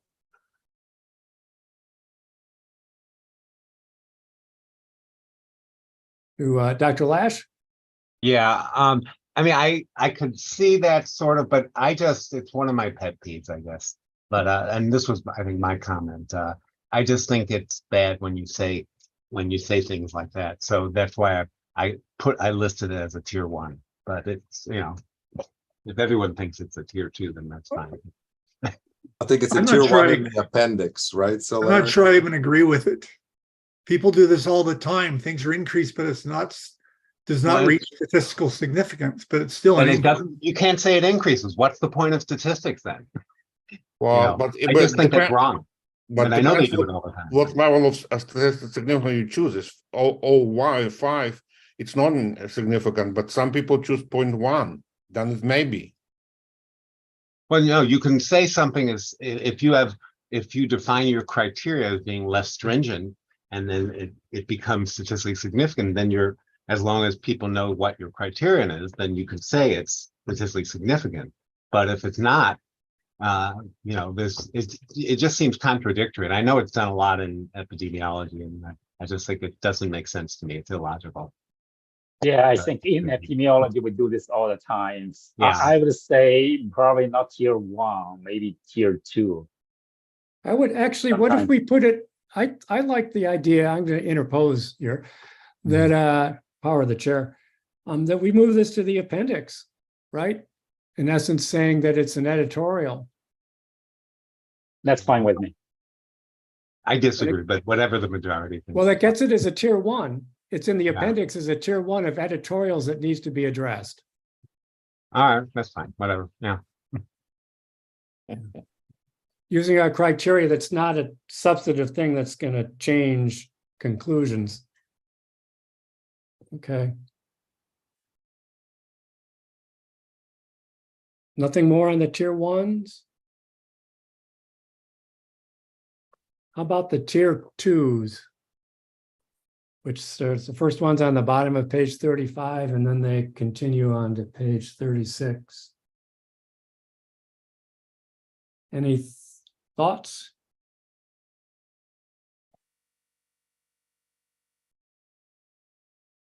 Okay. We shall move on to developmental, just page 36. The first part of which is the text on the hazard identification. That's page 36, 37. Any thoughts or comments on this?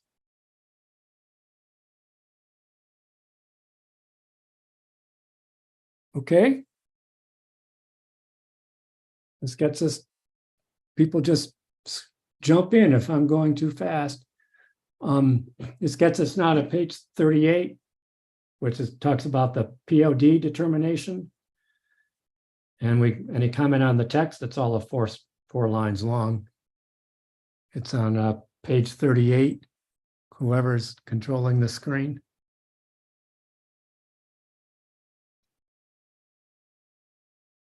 Okay, that gets us to the recommendations. They're all tier 2 recommendations. Comments or concerns? Mr. Haney. Yes, let's see here.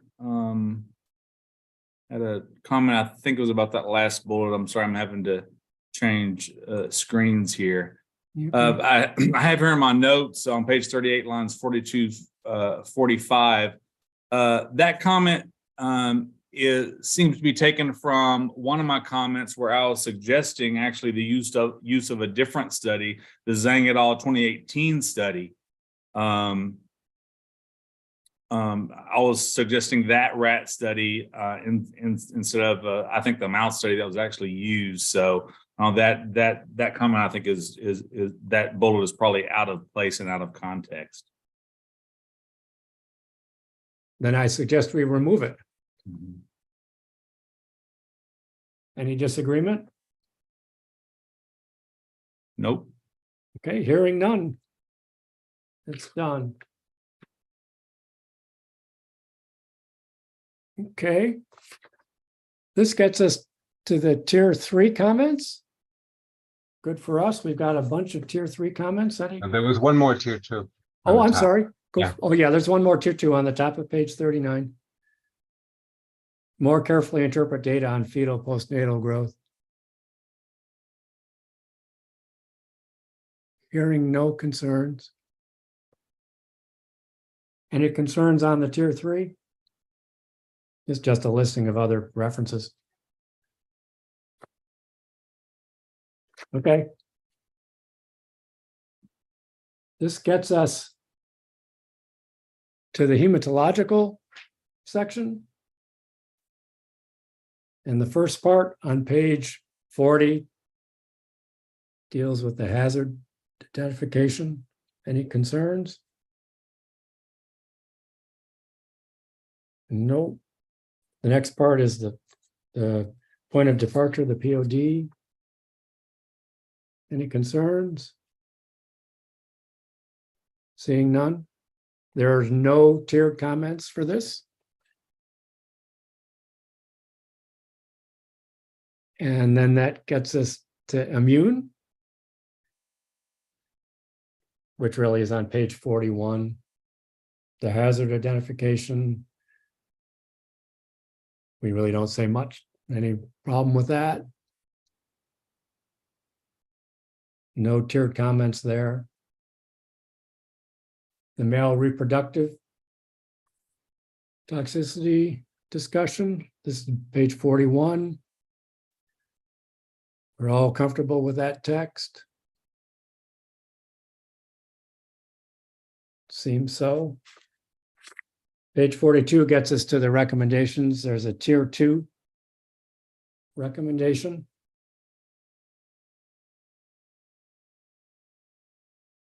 Which, seeing and hearing no comments, I think we're good with.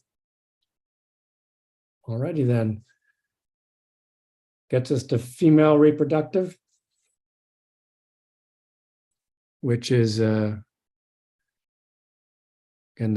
okay with the text. There's no tiered recommendations here. Okay, I think we're good. This gets us to charge question 4, benchmark dosing. Theoretically, we could take a break, but Yvonne, Dr. Russo. Yeah, I would like to second your suggestion to take a break. All right, let's do it. So a 10-minute break starting now. We'll see you all in 10 minutes.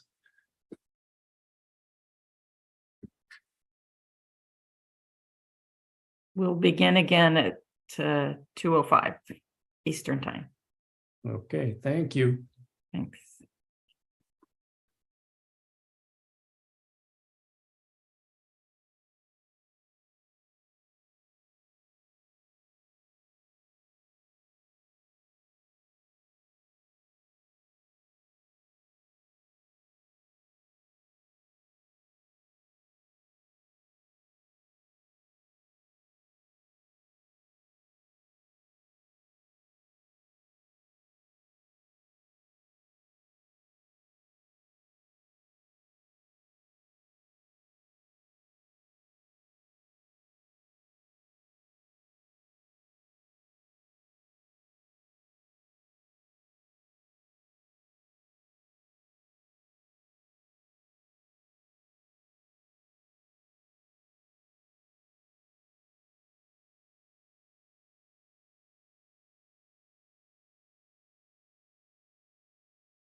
Welcome back, everybody. I assume that we're all back. If so, it'll be the first time a 10-minute break only took 10 minutes. So shall we jump on in, Sue? Yeah, I think we can go ahead. Sounds good. Thank you. All right, we're to charge question 4, benchmark dose modeling. Okay.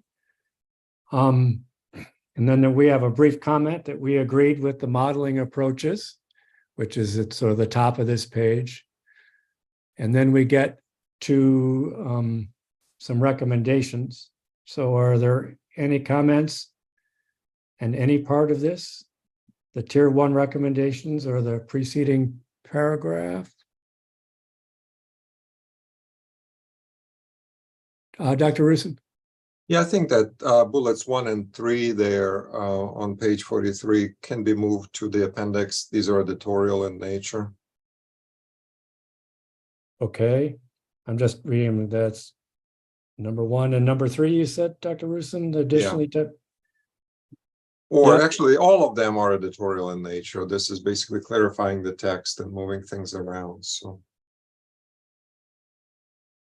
But they do Yeah, I seem agree. pretty major changes to me. I mean, but they're still editorial. There's not going to be new analyses. It's just where the information is. So I think this is, I consider this editorial.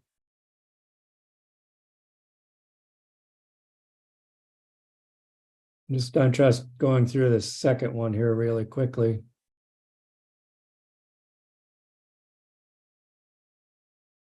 The selections basically should also be shown in the main draft. Dr. Rusin, how about we keep the second one in as here? Sure. I made all 3 of these, so that's okay. Yeah, I mean, that one seems a little more substantive than It's the, really to improve transparency. It's not going to change anything. It's just basically clarifying why and what. So Well, then wouldn't they be a tier 2?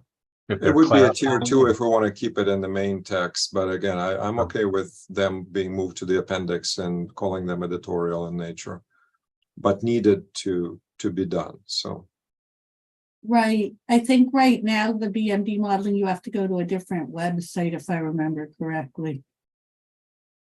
It's not in the report, right? okay. So I'm hearing the tier suggestion. 1 in the appendix, right? So just to appease Yep. Dr. Lash and Dr. Post, who lost some tier 1 recommendations to the appendix.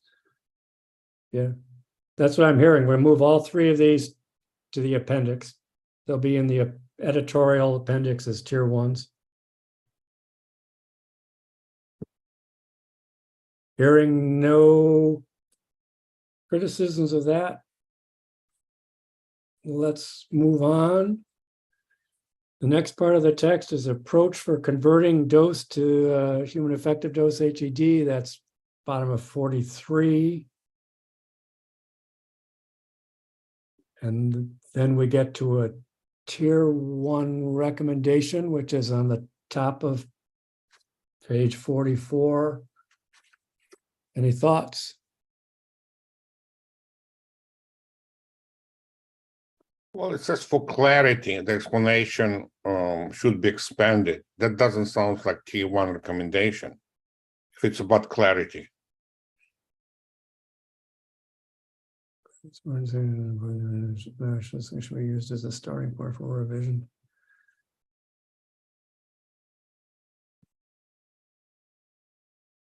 What are people's thoughts? We should make this tier 2?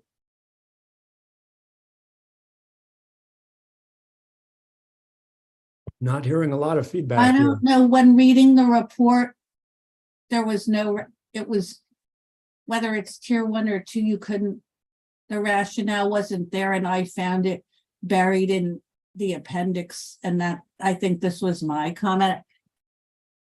I don't know, it's not suggesting any change in what they do, but it needs to be done, so is that tier 2? That's tier 2.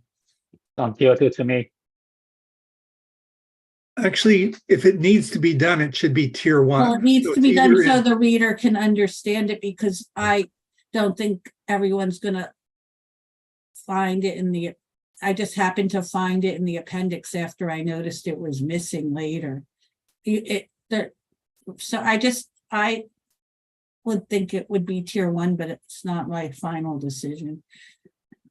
How about if we just take out away, remove the for clarity and just have it start, the Right. explanation That needs would to be be good. moved.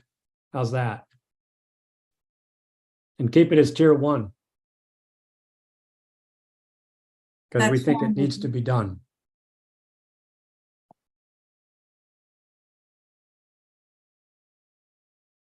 Not Yeah, hearing anything here. No, I agree. That sounds good. Yes, I agree. Okay. Okay, we'll do that. Then we get, moving on. We're on page 44, yeah. This is where we might have a chat on this one, right? We got these additional comments that it says were made by one panel member with all these tier one recommendations. What do we want to do about this?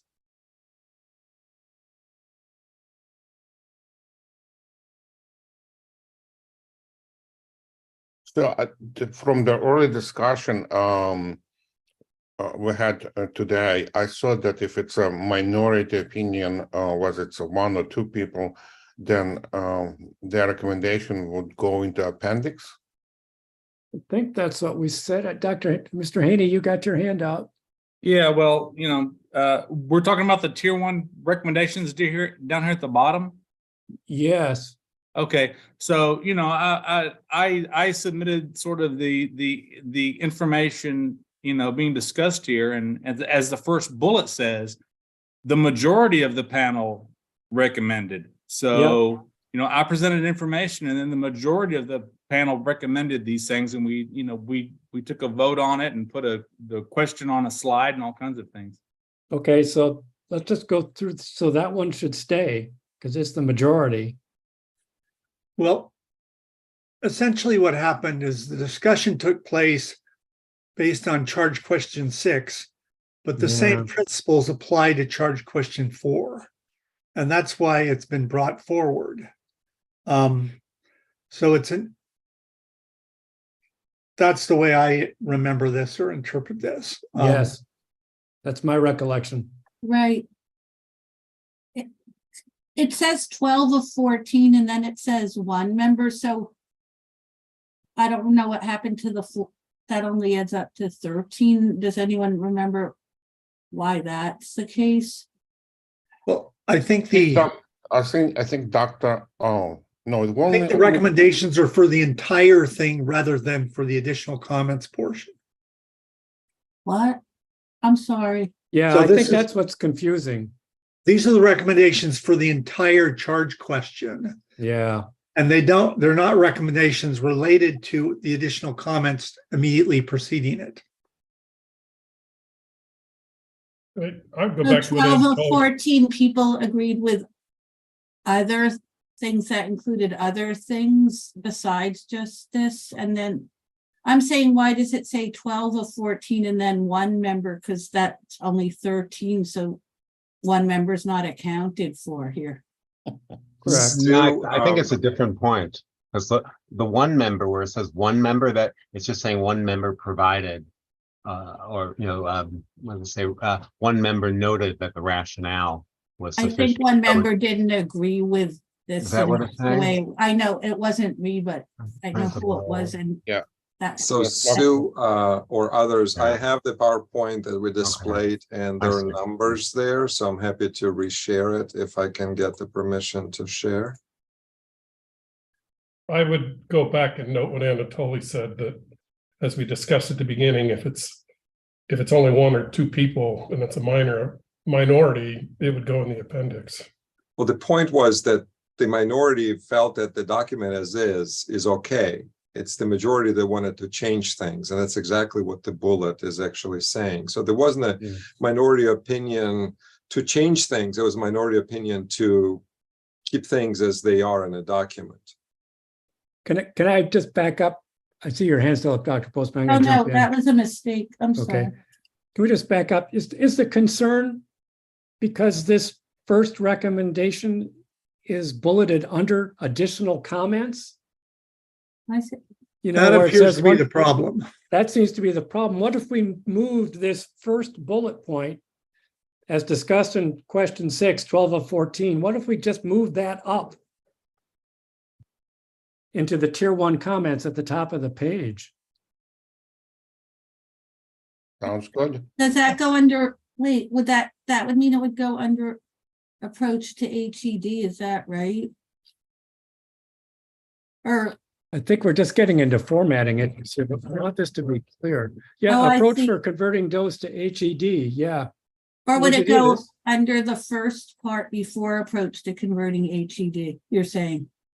Well, I see at the top of the page, we have one tier 1 comment, the explanation for approach to section 4.2.1.1 PPPK modeling, ... Then I'm suggesting that we take this other tier 1 comment as discussed in the response to charge question 6, majority of the panel members recommended EPA further consider toxicokinetic principles. I say we just move it. But that tier 1 comment at the top of the page is about HED. And I don't know if this comment is about HED. Above that, there's other general tier 1 comments on the page before about the charge question in general. Should we move it all the way up there? I still don't see how that it answers the problem that it doesn't add up to 14 people, though. Well, actually, it doesn't need to add up. It just says that 12 of the 14 said this and one other person mentioned that. Do you think we Okay. have to say what the third? Okay, so one person didn't Yeah, agree and didn't note that. Okay. yeah. I think the same issue applies for all of these bullet comments, not just simply the first one. No, I think the one about, well, maybe the 12 to 14, but the one member noting applies specifically to this one. I agree.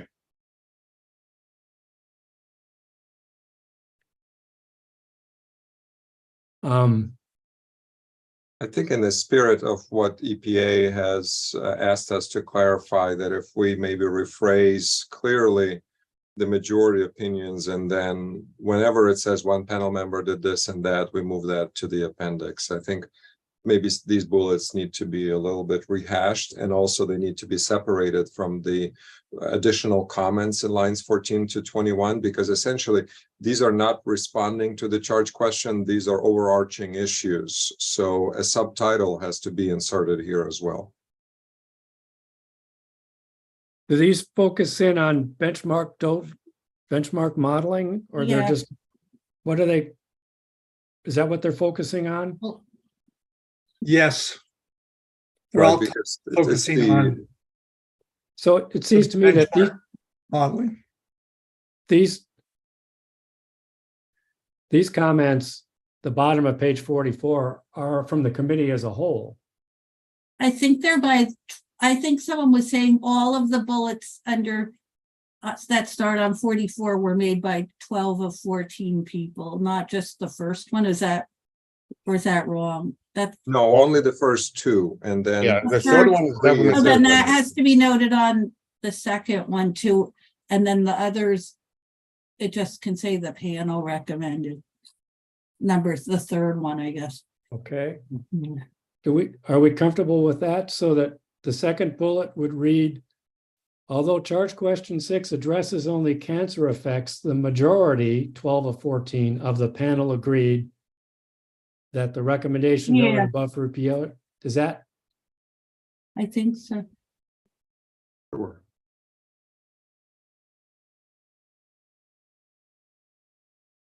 Yvonne, if you got the slide, did we take a vote on the toxicokinetic? We did, extrapolation yes, and issue? if I can share it, I'll show it. So Or you could just tell us, we trust you. now I want to show you. So Okay. I was given permission, but now I need to find the file. So sorry. Could you take a screenshot and put it in the chat, or would that be? harder? That's a little more complicated. So let me try this. Okay. Yeah, it is 12. Okay.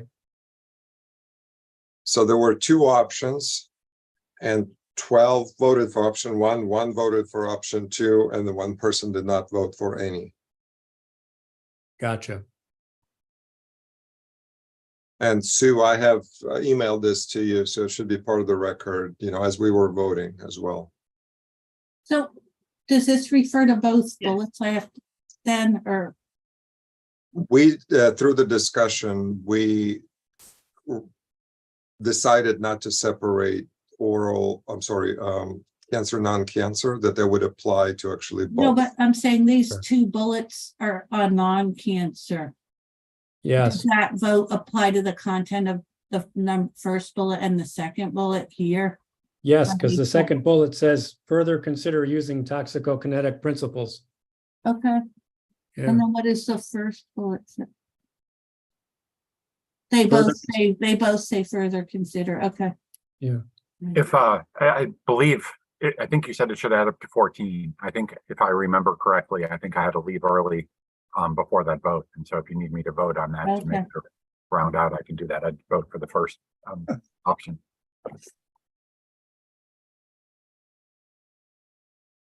So that makes it 13 of 14.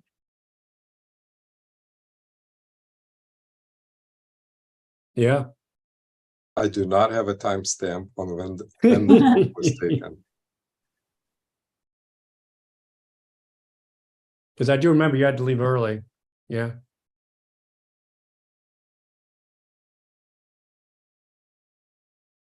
So we're going to say the majority 13 of the 14? No, 12 out of 13. No. Actually, we should probably say 12 of 13 if you weren't there to vote. That's more accurate. Right. 12 of the 13 of the panel members who were present, you could say. Yep. I do have a timestamp when it was created, 3 p.m. on the 30th of March. So whoever needed to leave, they can check their schedule. But I think it's easier to say 12 or 13. I think we'll say 12 out of 13. That's the most accurate. And we'll say that. Okay. We can actually revise it to make it 13 out of 14 because Dr. Borsick just stated that is the option that he would go with. So this is not like something that is held in time. We can update things as we go along. Okay. Yeah, that's right. That was my intention. Okay. We'll make it 13 of 14. Thank you, Sue. We'll include that qualifier of 13, 14 for both the first and the second bullet point. The third bullet point regarding charge question 6, the panel also recommended EPA consider models that are sublinear. Do we need to be a little more specific? At the bottom, it says one panel member also suggested. Yeah, and the remainder did not support. On the next page, it says the remainder did not support these recommendations. I think this is pretty clear, right? When it says the panel, it's the majority of the panel, right? Yeah, John, but we, again, this is a different issue. There was no vote. It's really, we had a discussion. Right. And I think this line 42 through whatever, I don't think we need to put this argument. We just say that the panel majority stated this, and then the sentence starting with one panel member should be moved to the appendix with the rest of the, of the opinions. I agree. Okay. So let's just get this. So in the appendix, we'll put this sentence, one panel member also suggested EPA perform BMD analyses using data for diffuse hyperplasia or potentially transcriptional changes in crypt cells as part of the cytotoxic regenerative hyperplasia mode of action analysis. And that the BMDL for this, now I'm on page 45, BMDL for this could have been used as the point of departure for toxicity. Okay. However, the remainder of the panel did not support these recommendations. I mean, I'm just wondering how much of this goes in the appendix. I think we can just, take the position of one panel member and put that into the appendix and then just delete the whole argument on page 45. Gotcha. I think the recommendation should be just there, line 42 stay is the dose metric.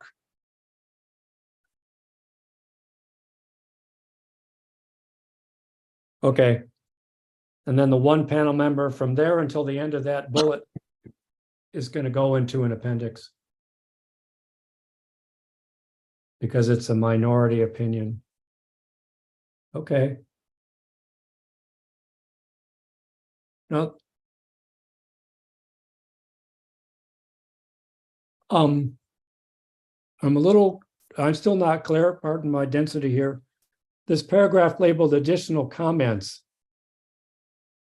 I'm a little confused about where all this is going to go. Are these tier 1 suggestions on the bottom of page 44? Are they going to go back on page 43?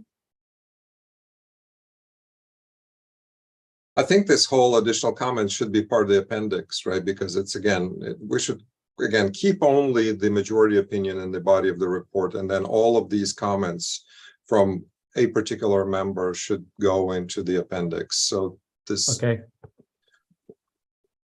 lines 14 through 21 on page 44 should also be moved to the appendix. Okay. So I'm hearing the suggestion, just as Yvonne just said, lines 14 to 21 additional comments will go in the appendix along with that third bullet point. The bottom part, the one panel member from that will all go into the appendix. And that the preceding 2 bullet points about toxicokinetics will remain as tier 1 recommendations where they are. I think they may need to be moved to the top of the charge question 4 because they do not pertain to the HED.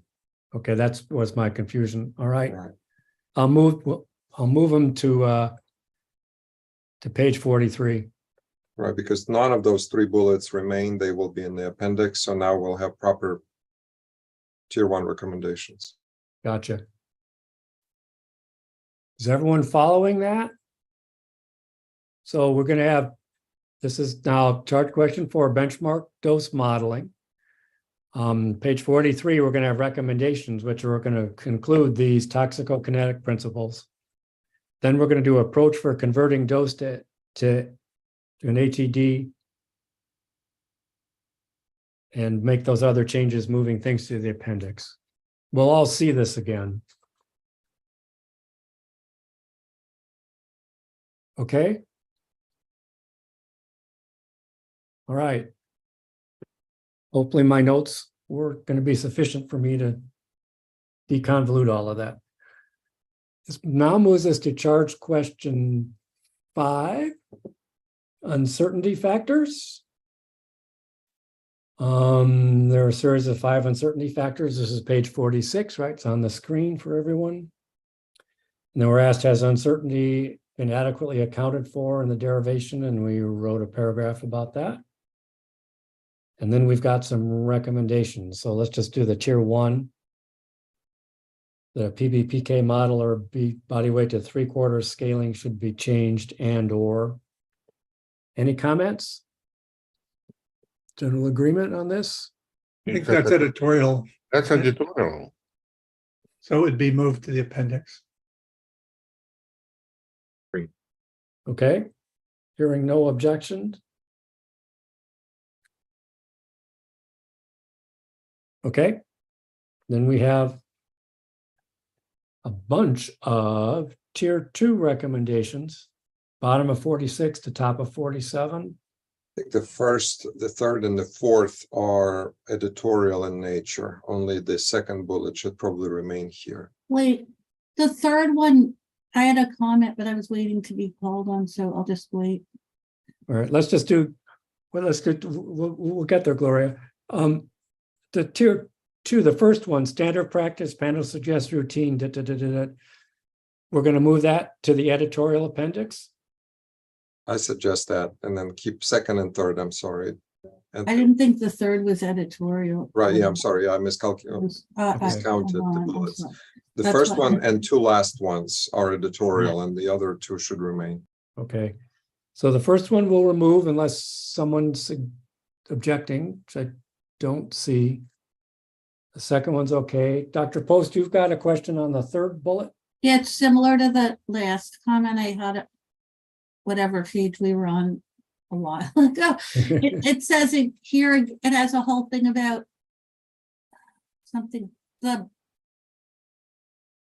it said above that we agreed with using the low L as the BMD for, I mean, as the point of departure for the epithelial hyperplasia in the female mice for the GI effect. And here it's saying not to do it or reconsider it. It's contradictory. We removed it above. We removed that recommendation above because it contradicted what the text said, and this says the same thing. You're gonna have to help me with this one. Let's see. On the earlier, I think Yeah. it was the first endpoint in the charge question that had all the different endpoints was gastrointestinal. Above.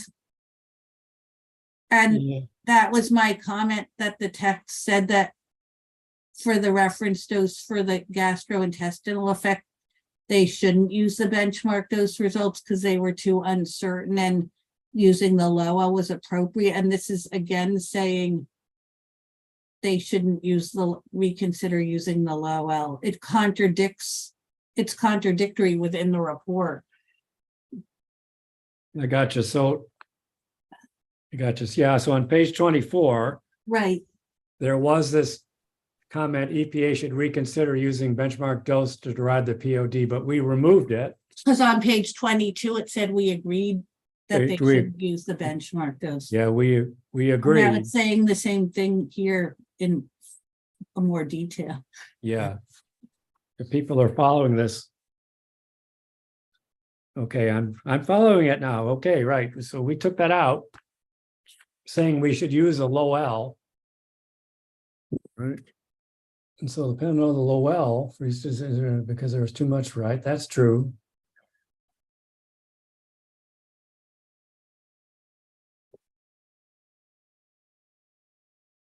And then we're sort of commenting about what's got more or less uncertainty involved in it. And we could either we are telling them to reconsider using the BMD, or we're not telling them to do it. We can't, it should, I personally don't think they should, but that's not even the issue.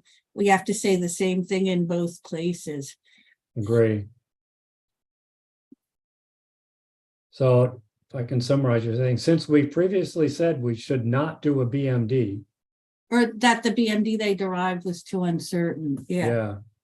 Then why are we making this long comment about how to use the BMD Exactly. that we said they shouldn't do? Right. Exactly. So are you suggesting that the entire bullet point be removed? Unless the panel disagrees and wants to go back and change the part on page 22 and 24. Yeah, I does it feel suggest where we- they don't take our recommendation? And then this would still be useful for them What? if they don't take. Our recommendation was that they should keep doing what they were already doing. Okay. They used the low L, and the point was Yeah, we right. agreed with their Got it. justification. Yeah, sorry. Thanks. Yeah, I think you make a good point, Dr. Post, that it's contradictory. And so if we think they should use the low L, then none of this matters. Exactly. That's how I feel. Yeah. And we should remove it. Any concerns about removing it? Hearing none, it's being deleted. Okay, good catch. So then we get down to the bottom two, which Dr. Rusin, you said those are editorial. I believe so, yeah, because it's just edits to the text. Yeah, okay. Any disagreement with moving them to the editorial appendix?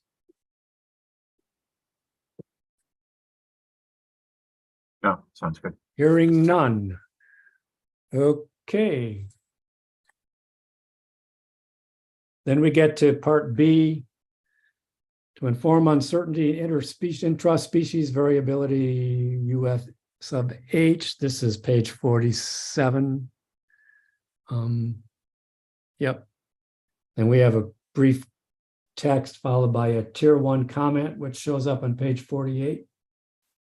Concerns, issues with the tier 1 comment or the text?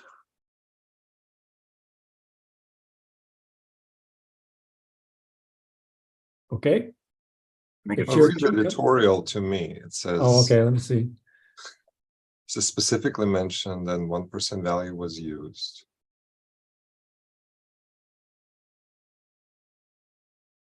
Then it goes on to susceptible. The sensitive versus susceptible, that's more substantive, but the 1% value should be editorial.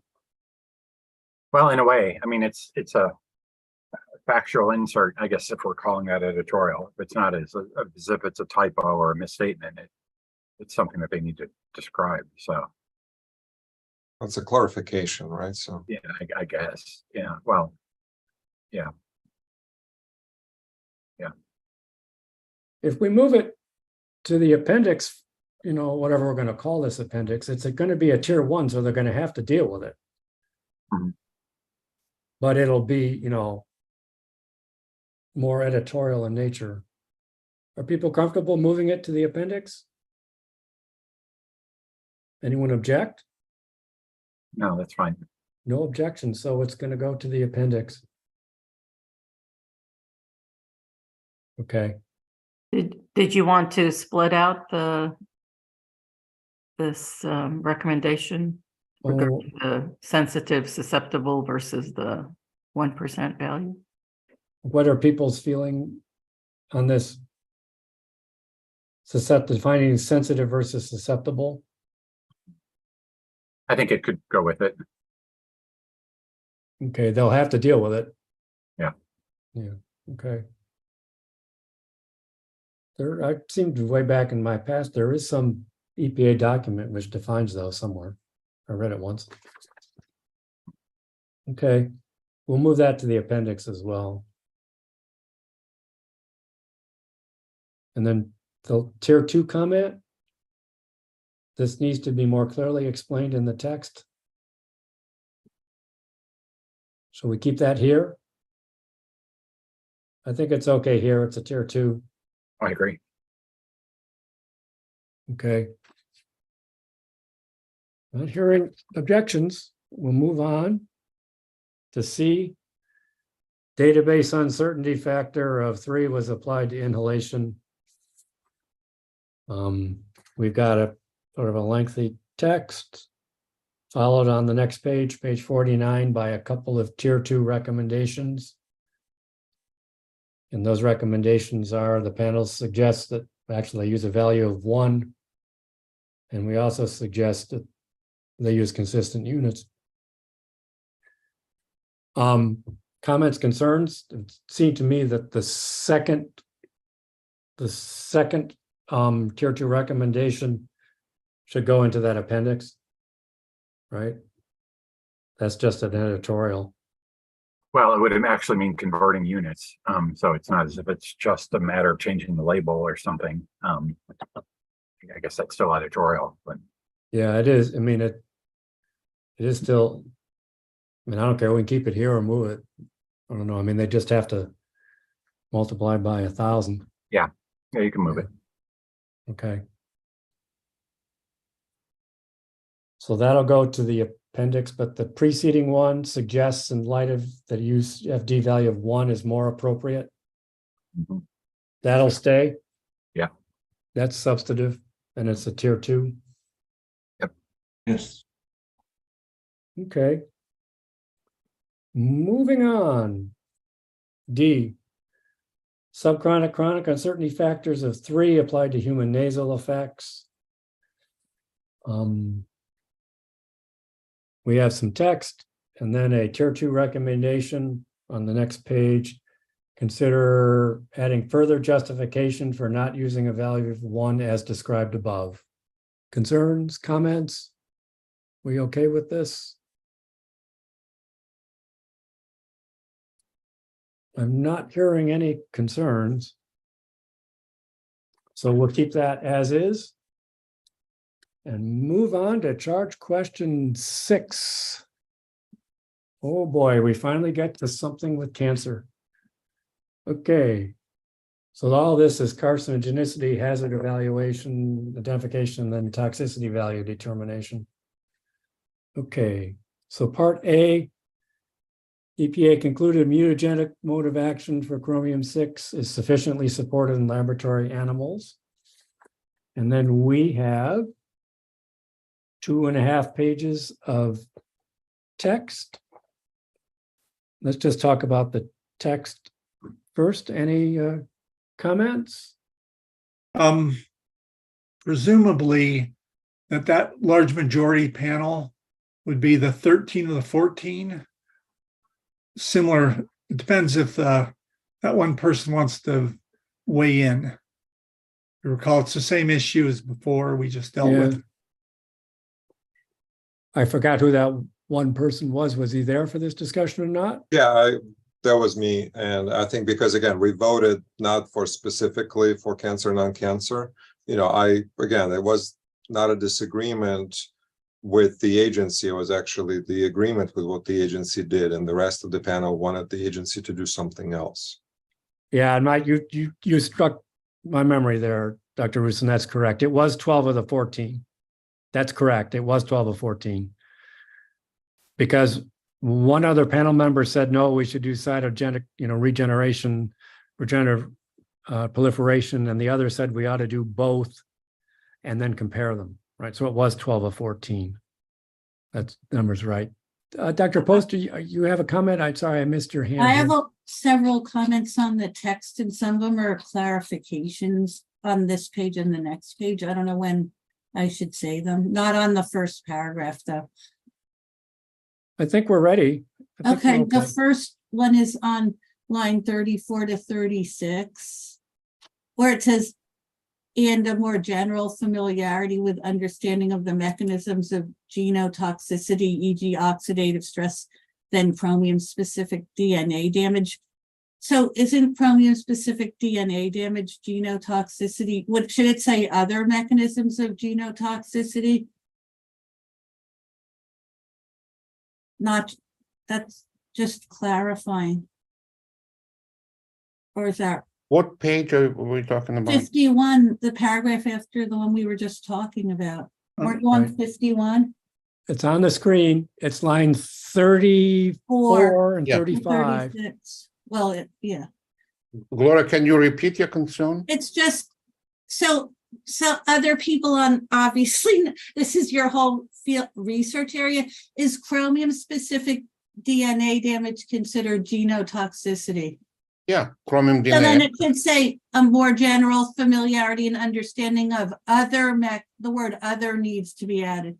Other mechanisms of genotoxicity, e.g. oxidative stress, than chromium-specific DNA damage. The way it's written, it's chromium-specific DNA damage isn't genotoxicity, just the way the sentence is written. Yeah, so it's understanding of more general. Just add the word other of other mechanisms. That's all I'm saying. And see if that makes sense. That seems consistent with what the intent is to me. Yeah, I think that's fine. Because otherwise it implies that DNA damage isn't part of genotoxicity. Yeah, I agree. I think that the wording should be with understanding of more general mechanism of genotoxicity rather than chromium specific. Right, or I just said other mechanisms, whatever you want to say. Yeah, I think I agree with you, Gloria. As it is, it reads like it's not genotoxicity. Right. Okay. The next one's at the bottom of the page, 43 and 44 through 45. This sentence is about whether it causes cancer by inhalation and oral, not this charge question. This part of the charge question is about if it has a mutagenic mode of action, not whether it causes cancer, which could be through a another mechanism, not mutagenic. So it doesn't belong here. It belongs on page 56, I wrote down. I don't think, because we're not discussing whether it causes cancer, we're talking about it, the mode of action for cancer. Yeah, but if you read the charge question, it's referring to both oral and inhalation exposures. Right. But And the it's the charge mode of question's actions for about the cancer mute here. of, right, but why we're not being asked whether it causes cancer. We're asking if the mode of action is mutagenic. For both routes. For both, no, right, for both routes. But we're just saying we agree that the weight of evidence that it causes cancer by both routes, that's a given. I agree know. with your comment, Dr. Post, Yeah, but I don't see no. what harm. I don't either. It just confused me when I was reading it. It just didn't, it's not incorrect. It just didn't seem to belong there because that isn't what the charge question is about. But if other people don't think it's a problem. I think it lays the groundwork for the Okay. subsequent paragraphs. Yeah, I'm fine with it too. Okay. okay. Okay. I guess I was just like being too picky. Sorry. Okay. I guess I'm going to skip challenging to reconcile on the next page because other people were already talking about that in the public comments. And I guess we're going to have to talk about that. So I had a note, but I guess we're going to have a bigger discussion about that afterwards, right? On line 2. 2 of the public commenters at least mentioned this. So I don't know if what I had is I just suggested changing it to not consistent. That was my suggestion instead of challenging to reconcile. Recent reports of negative in vivo genotoxicity studies in the mouse intestine are not. Hey, can you specify which? Oh, I'm sorry. The you're next talking page about? 52, line 2. Line 2, okay. All The right. words challenging to reconcile were brought up by at least 2 of the public commenters today. So what's your suggestion? But my suggestion, just without having a big, I just said instead of saying challenging to reconcile, just say as indicated in the draft iris assessments in the public comments, less blah, blah, blah. And recent reports of negative in vivo genotoxicity studies are not consistent with a substantial number of other positive genotoxicity studies, because that's a fact. Okay. So that was my suggestion. I'm fine with it. Yeah, that's fine. Because I it think doesn't you're right. make any value judgment about why they're not consistent or if it's challenging or not challenging the reasons. It's just a fact. It's a fact. Yeah. That they're not consistent. So maybe and I guess because I had the note on that for myself, I know it caught my, attention when several of the public commenters mentioned that earlier. Okay, next. Can I clarify, Gloria? Well, also, John, are you taking down changes? Should I be taking down changes? Is Sue taking down changes? Are all of us taking down changes? I'm taking down changes. Okay. So essentially, we're striking challenging to reconcile and replacing them with not consistent. Correct. Okay. And David, if I get lost in the discussion, I'll evoke your name to take notes. Okay. All right. Okay, I only have 2 more on this page. On the Keep going, next yep. paragraph where it starts on line 7, where it says 1 panel member and all that about those studies and different things. I didn't understand the intent of what was being said, whether myself, when I read it, if it's a disagreement with the sentence above. Well, what page and line are you referring to? Page right below challenging to reconcile, on the next paragraph starting on line 7 where it says 1 panel member, page 52. I just didn't understand if that whole thing, the rest of the paragraph that starts with 1 panel member, was disagreeing with the sentence above, or or does the panel, and then if the panel as a whole agrees with it, or what? The intent of that whole part, I just didn't understand it. The panel largely agreed that the recent negative studies have significant deficiencies that reduce confidence, and that EPA's categorization of these studies as low confidence is appropriate. And then it just says this whole thing, but it doesn't say if that whole part noted in the public comments indicates that the low confidence is not appropriate, or how it relates to the first sentence.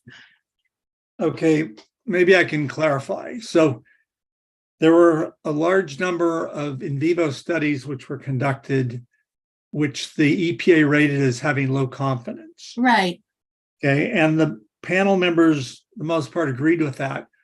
One of the EPA's comments was that these studies, many of them were not done at the maximum tolerated dose. However, one panel member, me, although it would seem to be supported by some others, pointed out that it's not necessary in mechanistic studies to test at the maximum tolerated dose. Say, for example, if you're trying to imitate what was done by the National Toxicology Program in their bioassay, you don't have to go to MTD, you should just have to do the same doses they used.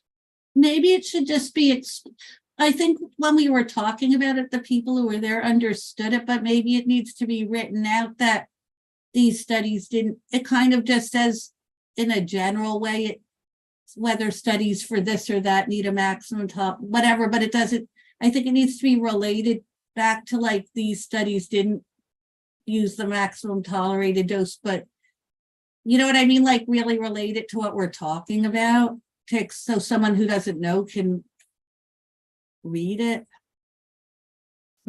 and understand it. Okay, I mean, because the initial comment was there, I think, anyway, someone actually provided the parenthetical references, the comments, so it would be more understandable. Well, maybe it should say sufficient deficiencies at the first sentence, including that it didn't use the maximum tolerated dose from the NTP study. Wouldn't that link it together? That would link it. I'm just, I'm just saying so it's clear to the reader what it's about. Something David, like I hope you're taking notes, because I guess need to rewrite this. So I think what I would do here is at the end of the first sentence would add something such as, one of the specific comments was that these studies should have tested up to the maximum tolerated dose or its equivalent. And then follow up with then one panel member noted that there may have been more than one, but I only knew of one myself. Weren't there other reasons too that EPA Yeah. did? Oh, there are many other reasons. That was only positive controls. David, not to I think you could say, to make it clear that that wasn't a majority opinion. However, several panel members noted the public comments, because I do agree with the point about the MTD. But I think by saying, however, several panel members, and then I guess we'll just make it editorially make sense. So it's clear that that point is made, but it's recognized that it wasn't unanimous on the panel by a long shot.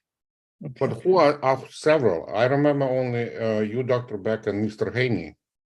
And Dr. Eastman. Yeah. On the MTD. Right. So three. David, let me suggest maybe a slightly different approach, because the way this response is structured is more narrative than others. And usually,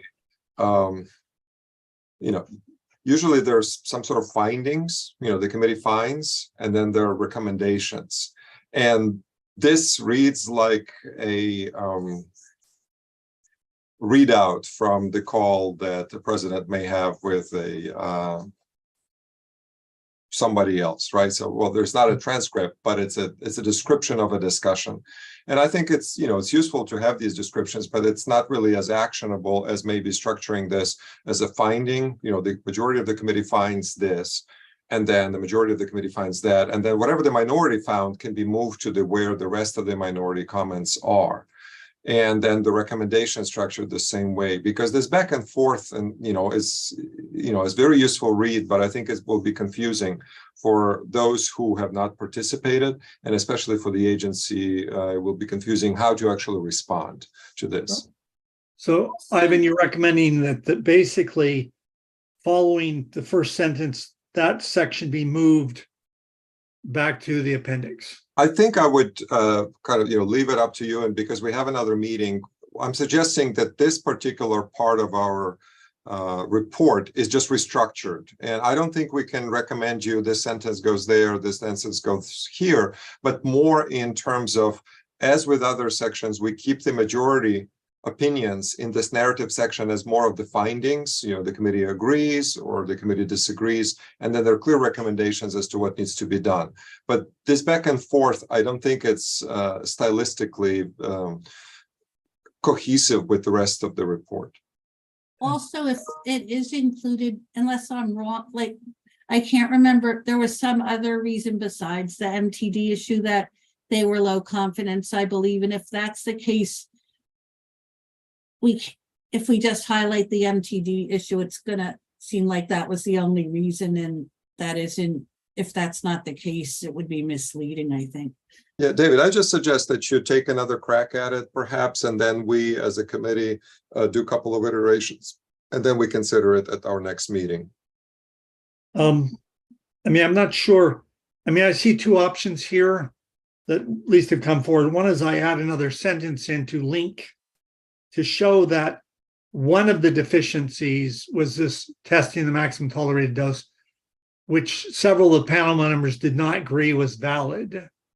Or the alternative is just to take that portion and move it into the appendix.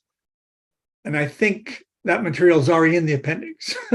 But those seem to be the two best options that I see. And I'm okay with either one at this point, but yeah, it's actually interesting that this comment also cites comments in the appendix. So so it seems to be like it would be appropriate to have it the whole thing in the appendix. Well, what happened was, if I recall, one of the panel members couldn't understand the context. So another panel member said, this is the context. These were comments made in the appendix. So that's how it is. So they're not, they're linked, but they're not directly, they came at different times. I suspect the idea is basically try to move it into the appendix, unless others think it should be here, feel strongly it should be here. I think just as a matter of process, we decided or suggested that views by a small minority of the panel should go in the appendix. And in that context, I would think this should all get moved to the appendix. Okay. All right, I will. Can we get a revised version of this report after today's meeting? This might be like an unnecessary question. The changes are going to be in track changes, right? So we'll be able to see what was changed from what we reviewed before. Hopefully we get both, one with the Yes. track changes and one clean cut. Okay. that's Thank- final. So I just have one more comment on this before we get to the response recommendations. And it's on line 18, right below this paragraph. Where it says a smaller portion of the panel stated there was insufficient evidence for the mutagenic mode of action. It seems like that just should have gone up at the beginning, where like it's not in the right place here. That at the beginning it says on the page before, right at the beginning of this text on line 22, a large majority agreed that it acted through a mutagenic mode of action. Shouldn't it, the part about a smaller saying that it didn't, smaller portion saying Oh, yeah, but I that should think be David moved will. up, I think. That'll get fixed. Yeah, No, David you will take agree? all of these minority things and move them to the appendix, so. Oh, I didn't even Yes. mean to move it to the appendix. I just meant.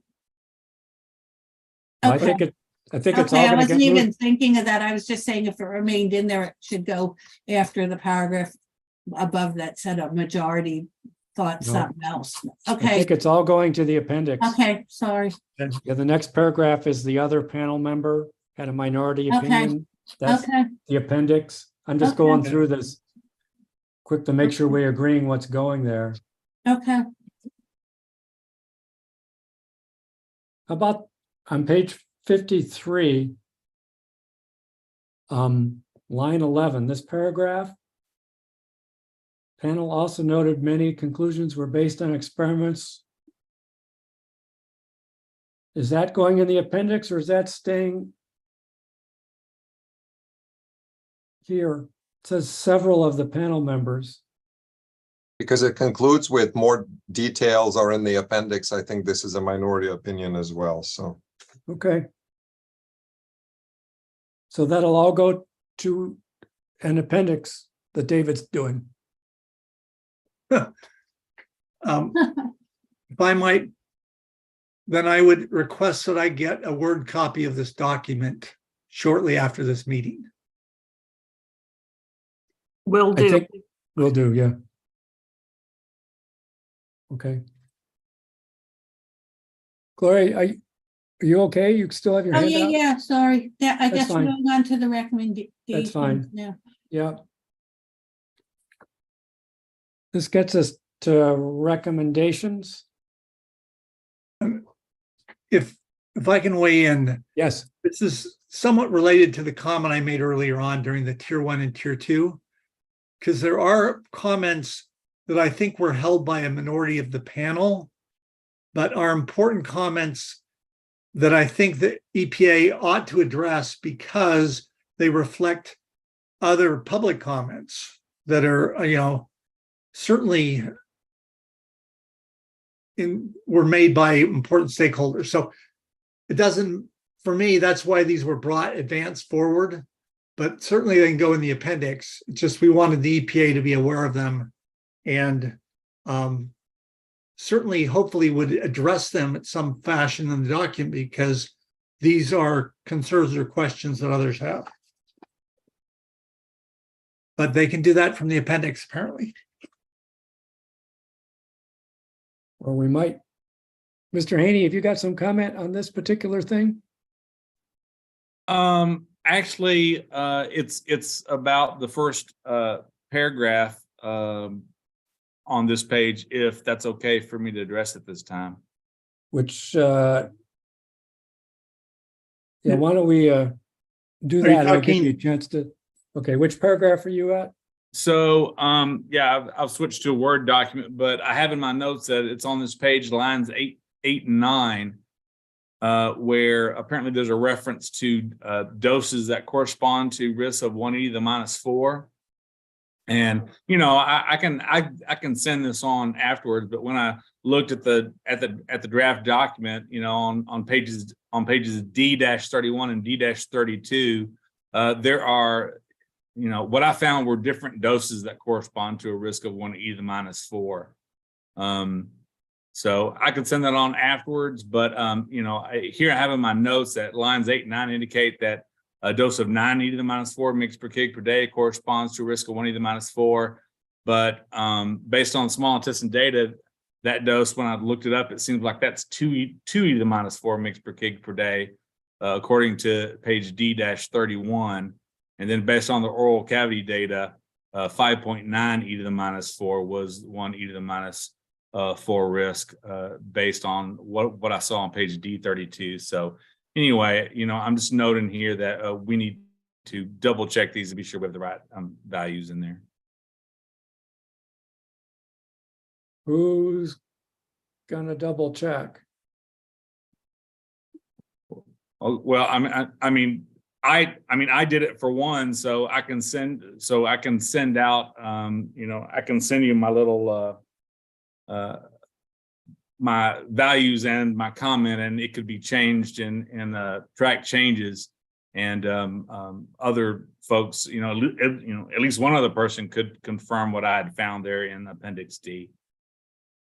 I wonder if we could just loosen up the language in this sentence to get the concept across without the absolute numbers. And that sidesteps it. Why don't we let me try to, so Mr. Haney, why don't you send that to me, your numbers? So that's I'll all refers to minority opinion, the whole paragraph. Is the whole paragraph a minority opinion? Not the last part. I don't think well, I don't know. Maybe it is a minority opinion probably, but then I think I was a minority was saying that another type of evaluation based on a different type of MOA framework with a threshold, I believe, should be considered. And then I made the point that what Mr. Haney's talking about, that EPA already did this in that appendix, whether the numbers are a little off, and these numbers are based on a threshold, not a threshold assumption. So if the whole part is being taken out, but still, if this is in here, the numbers should be right, or it should be more general. Yeah, right. It's all going to end up in the appendix. But EPA already, the point of the part Mr. Haney was talking about was adding on to the idea of suggesting they do this analysis that EPA already did an alternate threshold MOA in section D33. Yeah, actually, I would vote, this is going in the appendix, I would vote the last sentence in the draft iris assessment RFD. Let's just delete the sentence. And just note, leave the sentence before that says they already did it, but they already did it. Results. Right, but we don't have to recapitulate their results. Okay. The fact is that they did it. Yeah, that sounds like a good solution. I agree. So can someone clarify specifically what they want changed here? The last sentence would be removed. Last sentence of what? We're on page Line 53. 7 through 9 on page 53. 53, line 7 to 9. Okay. And the entire paragraph moved to the appendix, right? We already decided, right, that would happen. Okay, so now the changes that's happening to that particular last sentence? It's going to be deleted. Delete it. Just delete from line 4 in discussing this topic through line 9. No, that's delete key. in the draft iris assessment. This RFD is compared to the dose of starting. Okay, okay, just delete that sentence. Correct. Okay. Got it. All right. Okay. Thank you. Sure.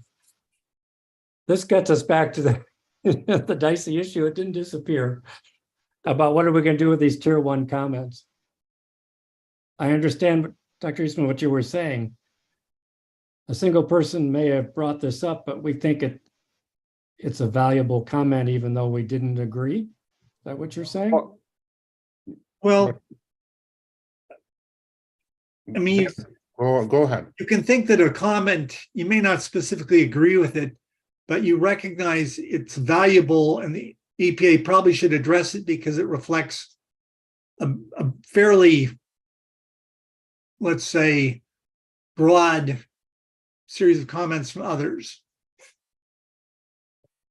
So my opinion is that we should be consistent how we treat minority opinions, because if we want cases where we think minority opinion has to be highlighted, in other case we'll move to appendix, that becomes, really difficult. Well, as Sue said, this is sort of a living document.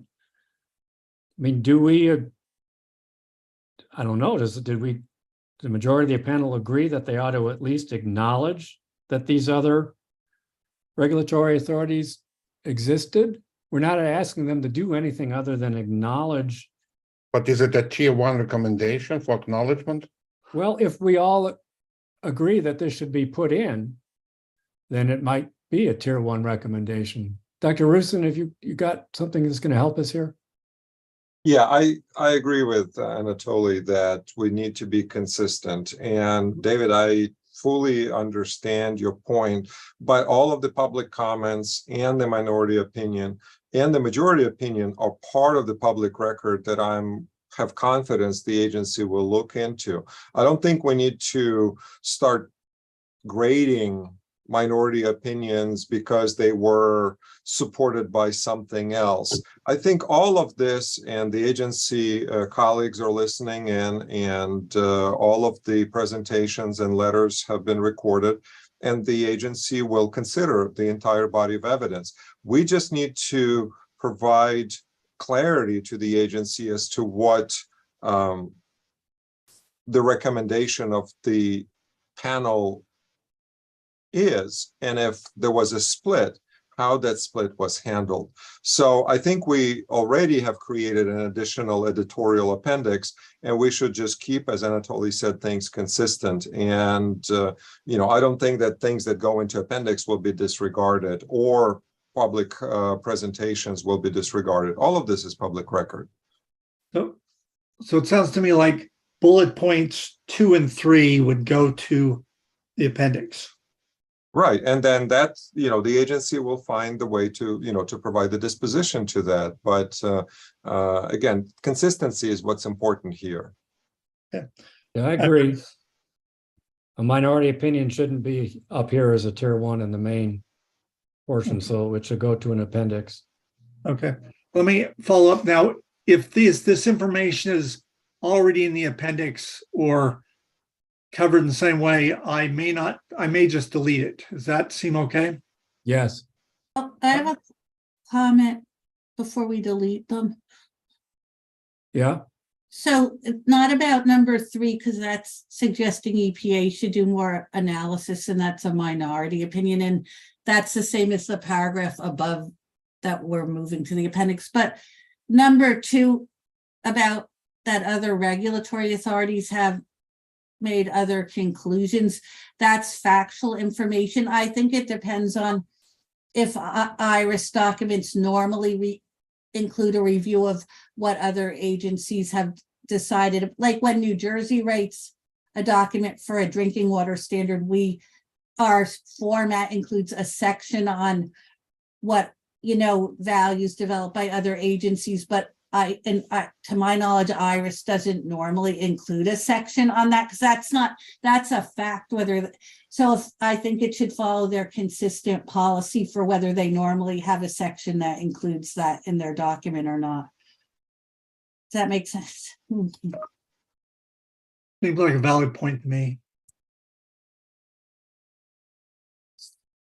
Maybe someone from EPA, IRIS, can confirm they don't usually do that, or they do usually do that. If Dr. Thayer's still on the call. Hi. Hi. Oh, I see her. Yep. Yeah, I think in many cases we cite reviews sort of more contextually, and obviously it kind of depends. You're not going to sort of summarize every review on something like arsenic, for example. So, there it becomes sort of pragmatic things. But I would sort of say that you're right. We don't sort of rely on them as our primary evidence. And so in that sense, we don't often sort of go and do a deep dive in terms of trying to reconcile differences that exist in the literature. Because you don't just include a regulatory section saying what other states and other countries have, not because it's part of the evaluation, just for that information, right? There may be some of that in an appendix, right? And I want to sort of offer up and see if Andrew Kraft, if you have any elaboration you want to add. Yeah, we'll often have an appendix with toxicity values from other agencies, federal and international. But it's not a main focus of the draft like Chris is talking about. They're not talked about in the draft, they're just an appendix. So should that be? There is a table, Gloria, there's a table B3 and the supplemental information that already lists all of these. Then that solves the problem, because that's how they normally do it. Right. So they did it. Yeah, there's Japan, Health Canada, TCEQ, IPCS, Okay, that's all I was saying. So LEPA, all of this is already in the appendix, Okay. Part B, table B3 and associated parts. So that's already there. Are we suggesting that this bullet point should just be removed even from the appendix? I think the key point here is not that these other agencies have values. It's that the values were basically based upon a mode of action that differs from the one selected here. I mean, basically, they're based on a non-mutagenic mode of action. Okay. That's So the let's key. so let's keep the comment then. It'll be in the appendix though. Yeah. Okay.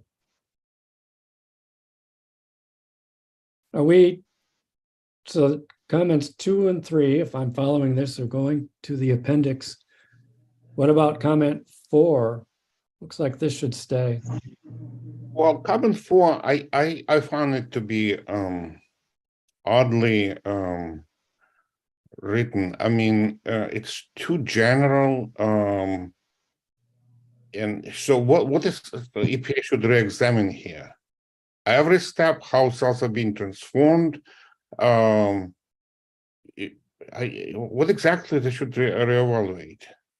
Yeah, I agree. It reads like just re-examine its conclusions, and basically the entire assessment is listed above. So, I mean, we a majority agreed that they should evaluate things related to potential non-linearity and low doses, which is really key. But with this one, it's just too general. Wouldn't understand how to respond if I was at the EPA.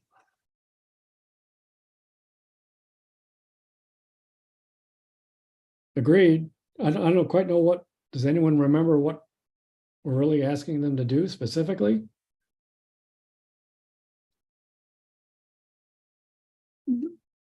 This may be covered under point B of this charge question though, but. Oh. so I suggest that we delete this bullet 4. Yeah, I think charge the section B may cover this. Okay. Because we talked about having to re-examine some of the toxicokinetic factors and looking at it. Right. Yeah, and that's much more specific. Yeah. Yeah. Okay. Yeah. So let's delete this, but keep it in the back of our minds when we get to B to make sure that we're okay with it.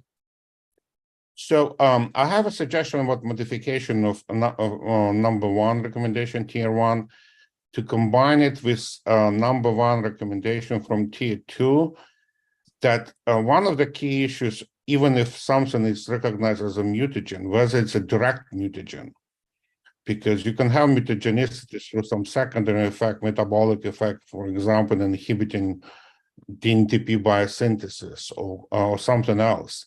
So, so evidence for direct mutagenicity of chromium 6 from tier 2 bullet 1, I'd suggest move to combine with bullet 1 in tier 1, existing tier 1. Makes sense to me. What do others think? It gives them more guidance than our tier 1 what about specifically they need to address. Yeah, right. David?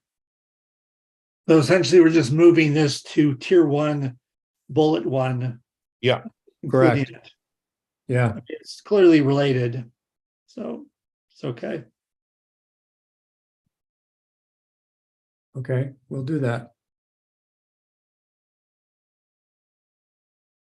So the second tier 2 recommendation, again, is a single panel member. And again, it's about regulatory authorities data.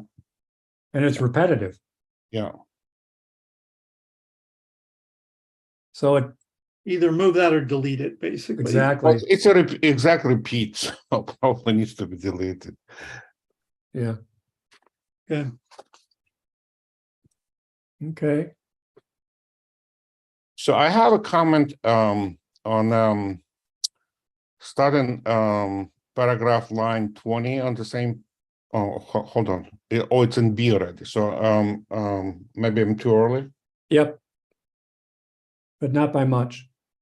Okay, sorry. I think are we done with part A? Any other comments?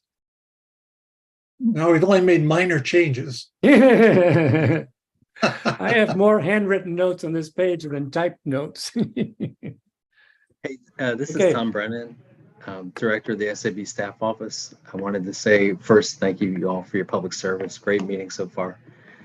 I would say when it comes, I'm in support of putting minority opinions in the appendix, but I would encourage you to make sure that there are reference touch points to key spots so that people realize that, where people differed.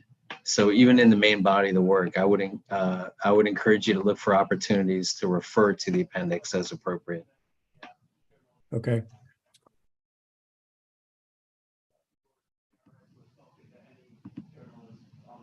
And Dr. Morris, before we move on page, I think it's 53 or possibly 54, 52, I have a couple of things highlighted. And that is because I don't have the references for those items. And that's why they were the yellow highlights. So if whoever included those references could also provide the citations for them, that would be very helpful. Whether they go into the appendix or remain here, that's another story. They're probably all in that table that someone mentioned because they're the same thing. I looked and it does not match up. So I'm not quite sure where. Those should be in my comments, but I'll look and send those on to you. Thank you very much. Thanks, Mr. Haney. Okay, I think we've made it to part B, page 54, line 10. Because tumors in rodents and humans were observed. The portal of entry. Okay. So let's talk about the discussion. It's on page 54 to 55. Any comments or concerns? I think it identifies things that the majority of the panel recommended, and then at the end, we get the last paragraph has some panel members. So, okay. Dr. Post and then Dr. Zitkoff, we'll get to you in a minute. Dr. Post? Sorry, the last paragraph is about two different things. One's about the sublinear, and then the next, maybe it should be a new paragraph, but because it's on a different topic. Line 30. Last paragraph of what? Oh, page 55. Yeah, on page 55, the last paragraph of this text section before the recommendation, line 32. It starts on the first sentence is about some panels noted about toxicokinetic modeling. The next one, the next sentence, additionally, it's about the age-dependent adjustment factors. It doesn't, nobody disagreed with it, and it's a totally different topic. That wasn't my comment even that I wanted to make. I just noticed it. I think it should be a separate paragraph. Well, it just, whatever. I don't know if it should be a separate paragraph because the first part's about some panels and the next, some panel members, and the next part's about something the whole panel didn't disagree with. But my comment is the last sentence, additional discussion is in Appendix A. It's really, Appendix A is labeled as a minority opinion. The intro to Appendix A states that the information in the appendix represents the opinion of one or two panel members. This is just more detail that I provided, but nobody disagreed with it. Maybe it's probably too much for the main report, but maybe it should be in Appendix B, or else it is presented as something that only one or two people agreed with. You know what I mean? Yeah, I think. Rickson, have you got a comment on this, or you something else? Yeah, I just basically wanted to make the same suggestion as on the previous section, that this kind of narrative back and forth is restructured into more of the findings and majority opinion. And then all of the things that were stated by one or two individuals move to the appendix.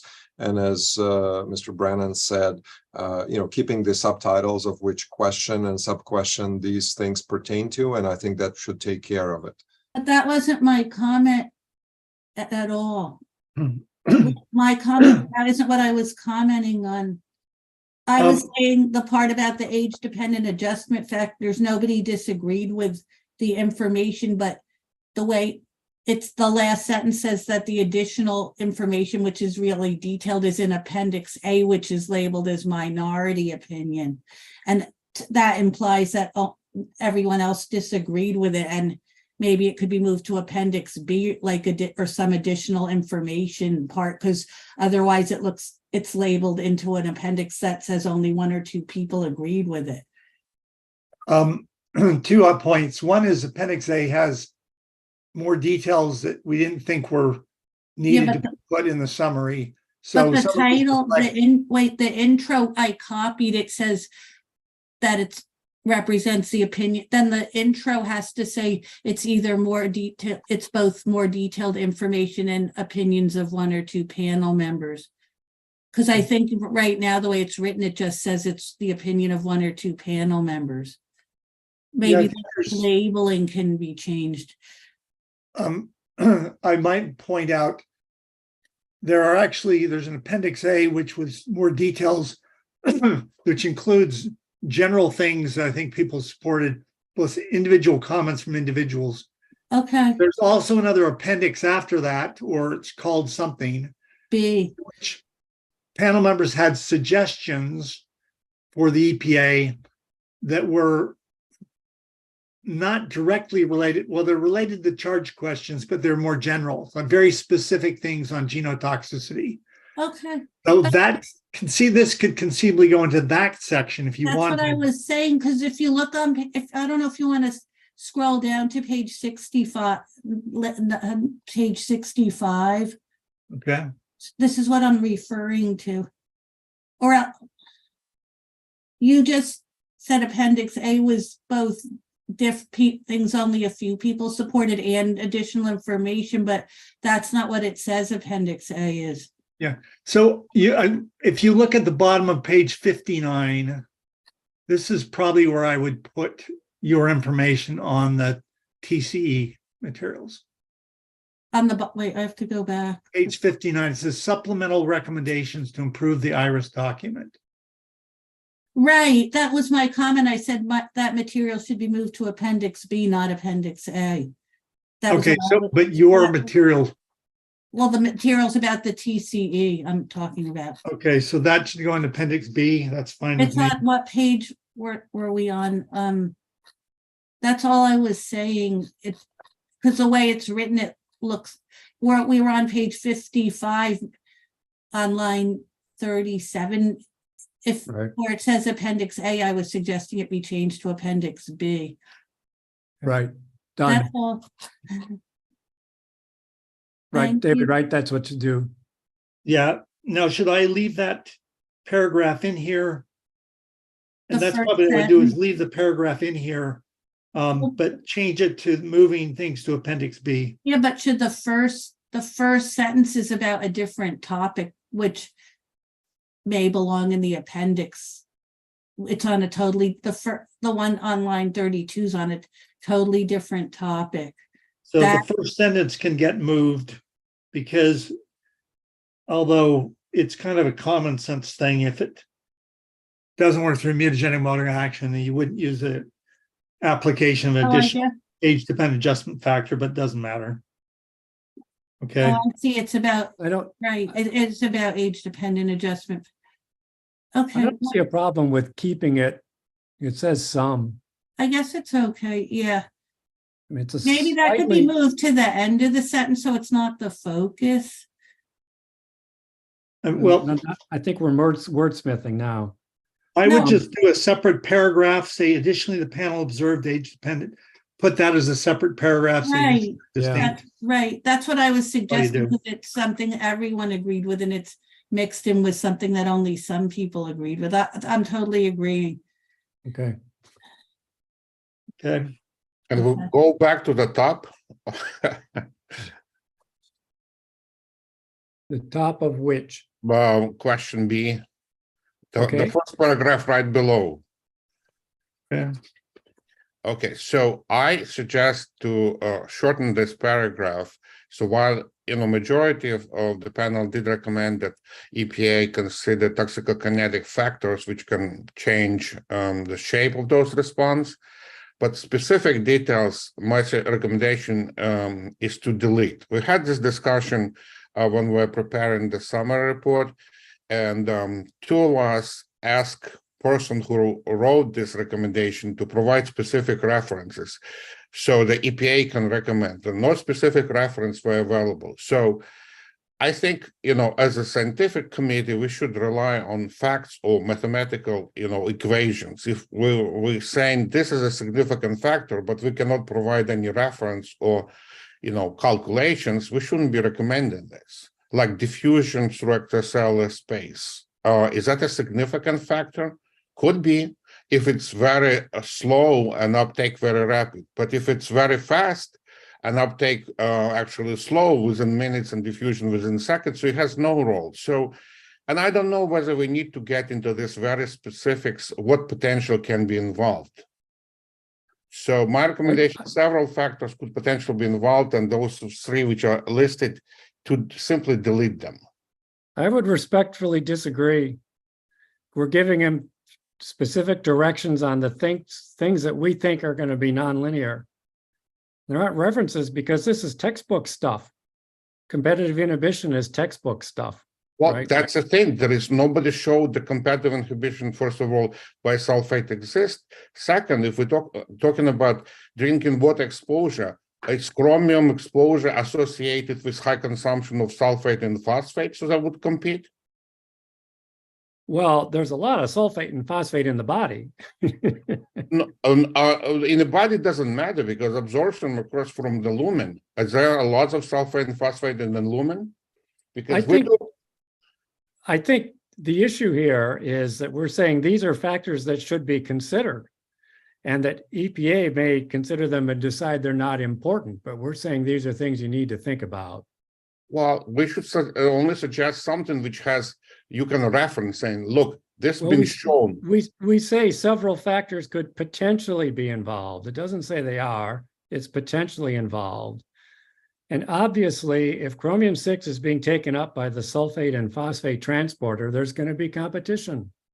It's not very clear how that happens because it's in solution with calcium, magnesium, sulfur and phosphate. They're not pure ionic. There is heterodimers form, so it's a complicated issue, and it differs from chromate and sulfate because chromate can be dichromate, so you can have dimerization between different anions. So it's not that simple. And that's what EPA needs to sort out, and that's why we say potentially. Well, I know. That's my wording was to change an original writing to could potentially be. Yeah, they might decide, as you were saying, that that's not an issue, but we think that they ought to at least think about it. That's all we're saying. Should we add a comment that say, as the literature allows or something like that? I mean, sure. Mr. Haney? Yeah, just from my perspective, this is just giving a little bit of context or background to, the fact that non-linearities in toxicokinetics are observed. So non-linearities in toxicokinetics are observed, and this is just saying some possible things that could be responsible for that. So anyway, I don't have a problem with it being here. So then I'm expressing my minority opinion, which could be moved to appendix, that this was a suggestion were made without providing any reference from the person who wrote them. Well, these are all things that were discussed in earlier parts of the document. I mean, these all of these are in the document itself. The about extracellular reductions in the document, and the sulfate phosphate transporters in the document. I mean, if you want to add a minority opinion, I think that's fine.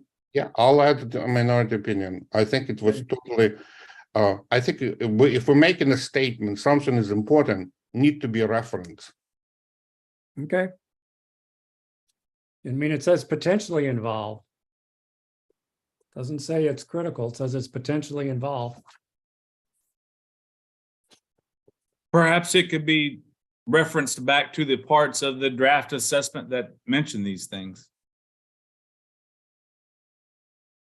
I mean, I'll look at, Well, there is no reference anyway to competitive inhibition by sulfide phosphate, or that diffusion is actually on a time scale with uptake. Diffusion is very fast compared to rate of uptake.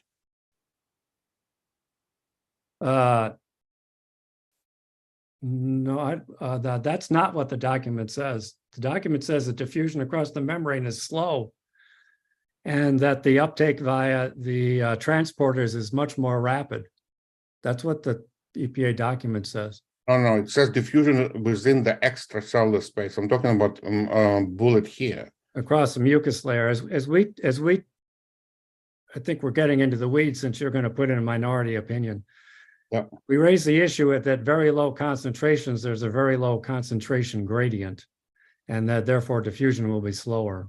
Yeah, no, I understand that, but it's Yeah. only significant if the rate of diffusion comparable to rate of uptake. I gotcha. So you put in a minority opinion, and EPA can consider, that may provide them guidance for how to avoid our concern.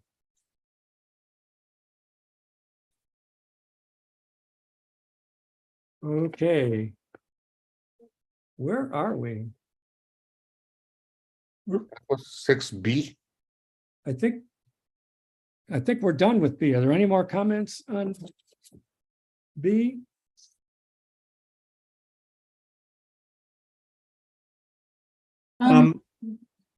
Yeah, let's do the tier 1 and 2. We have not talked about the comments specifically.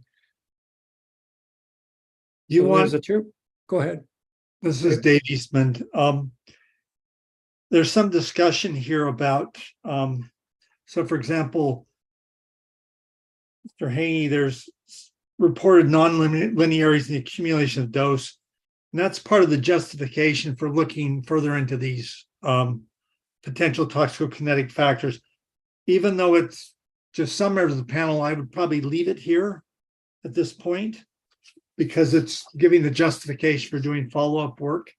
But maybe, as again, I don't know which of these I should move out, because there are some of these reflect, discussion that's going on. Like Ivan mentioned, there's some back and forth going on here, explaining one point of view and another point of view. So I think, are you at line 32, Dave? just a second. This is line 32 of page 55. Oh, 55. Actually, if you look at several of the paragraphs above, there are comments made by a portion of the panel. So for example, on page 54, line 34, there's some panel members, etc. But they seem to be part of the discussion, which I think is relevant, but I don't know. I think it's okay to keep them unless someone's raised a specific concern. Okay, then it's fine. I'll leave it the way it is unless someone raises a concern. Yeah. It's not an individual, it's some. Yeah. I sort of note, though, in this context, if we look at the tier 1 recommendation, the bottom of page 55, it says the majority of the panel recommended EPA further consider toxicokinetic factors. You see what I'm saying? I actually was not questioning this. I voted for it. I only question in specific justification. Yeah. I mean, what I'm getting at, though, is that line 54, does that contradict line 32? Some panel members, right? No, I take it away. I'm good. It's the second half of the sentence. It's getting late. All right, so we're at the recommendations, the tier 1 recommendation, right? there's one of them. That EPA consider toxicokinetic factors. And we're okay with that? Okay. Yes. How about tier 2? Any concerns on tier 2, the tier 2 recommendation?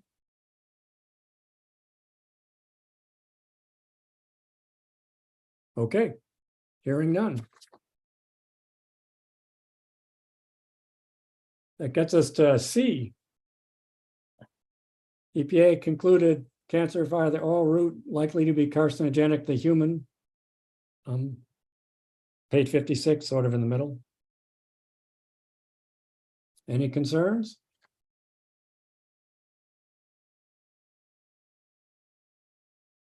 Okay. This gets us now to part D. A POD from the 2-year drinking bioassay, bottom of page 56.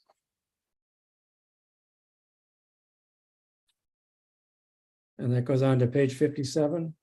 Are we okay with the text? Then we'll deal with the tier 1 recommendations later. So David, as if I can suggest kind of, if you're, as you're restructuring the other parts, that you perhaps use the same thinking to this part D as well, because it's has the same features as parts A and B. Okay. I don't see a lot of minority opinion here, though. So is there something?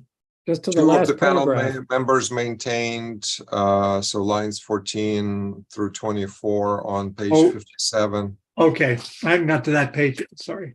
Okay. Yeah, as you take the whole thing, I think we will all take a much closer look at this before the next meeting. So not to dwell on this because, as John mentioned, it's getting late. Okay. Oh. Look at this. Okay. Yeah. I agree, Dr. Rusin, right? We should be consistent, right? All right. Okay.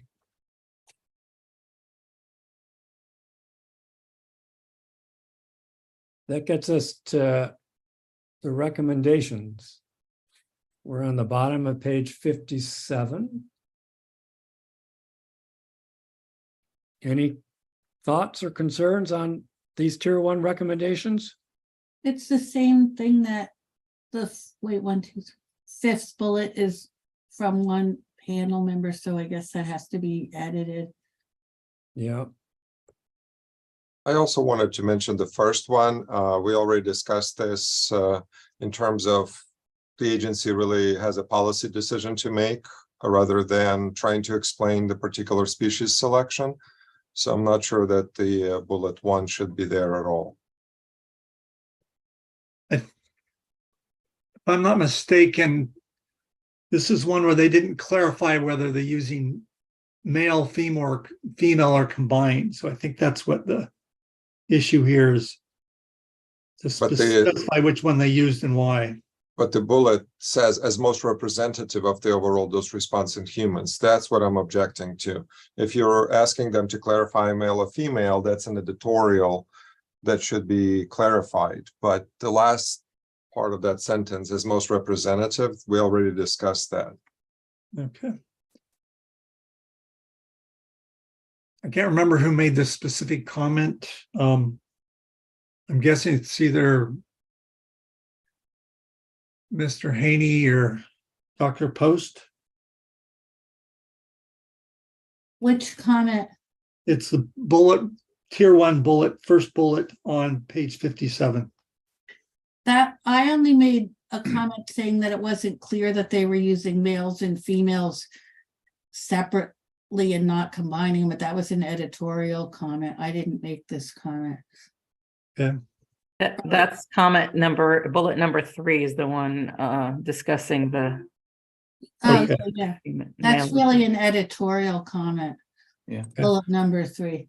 So because the first bullet would have come from me, and that concerns, policy is one thing, but providing scientific support for your choice of lab animal species that you're using for dose response in humans is sort of a different matter in my mind. Sort of the policy versus the science question. But I mean, I certainly understand the comment to take that out. The fifth bullet that was brought up, just to highlight this. This has to do with the idea that the mode of action is an area of uncertainty and should be discussed in the uncertainty section. And so, I've heard that maybe that bullet needs to be moved. And so, but I would suggest that it only needs to be moved if the panel feels that the mode of action does not have any uncertainty associated with it, and therefore should not be discussed in the uncertainty section. Well, there's no uncertainty factor for mode of action to begin with. So I think it's a valid point to make as a minority opinion. But to me, none of these tier 1 recommendations really are tier 1. So the bullets 2, 3, and 4 are editorial in nature. Bullet 5 is one member's opinion. And again, I maintain that bullet 1 should be deleted or rephrased as a one person's opinion and moved to the appendix. I think, were you asking about bullet 5, Mr. Haney, or 1? Yeah, and I'm fine with bullet 1 being removed, but my bullet 5 has to do with, for the draft oral slope factor, the mode of action, at least in my mind, being an area of uncertainty.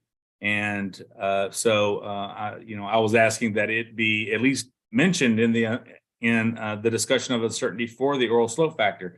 Now, again, if the panel feels like there isn't any uncertainty associated with the mode of action for cancer, well then, then that bullet should be removed as well.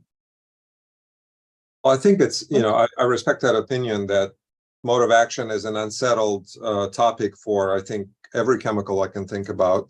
And we respect that opinion, but it should be stated as a minority opinion. And what I was mentioning is there is no uncertainty factor in the guidelines for unclear mode of action. This is about a slope factor, not uncertainty factors. I think he's just asking that there should be more discussion of it. It doesn't say to add an extra uncertainty factor. I didn't understand why you were saying that. Right.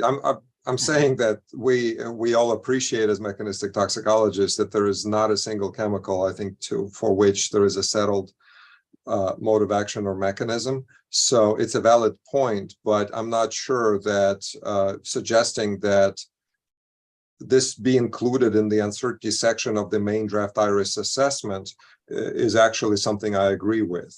So I respect that opinion, but it should be a minority opinion.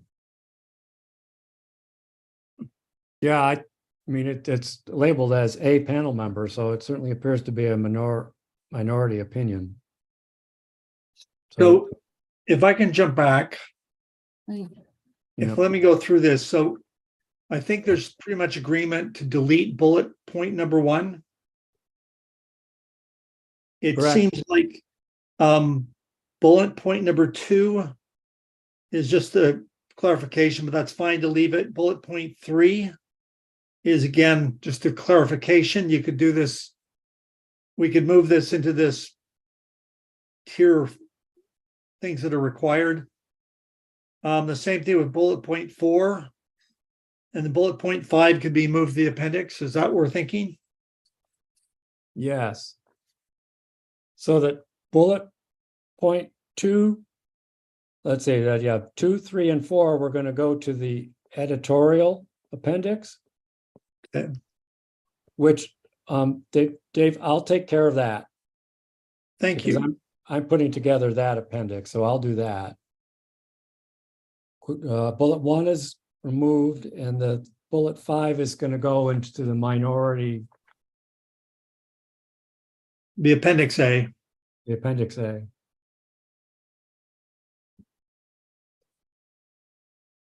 Okay, that means that there's no tier 1 recommendations. Yeah. Okay. We're getting there, folks. I think we're now to E. The inhalation, this is page 58. Yep, the inhalation unit risk based on occupational exposure. Okay. Any comments?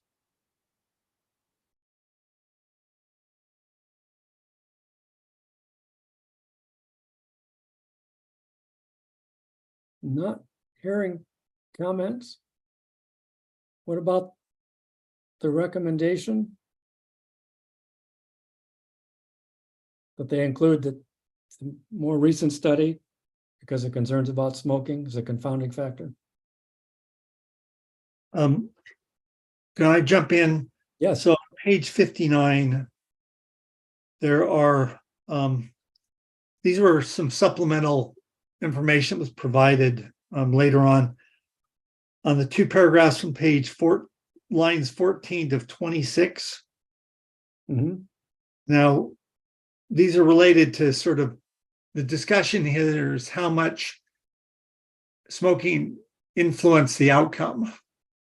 And one of the panel members, Dr. Zitkovich, I believe, provided some information that said that the tumors caused by chromium are really different from those caused by tobacco.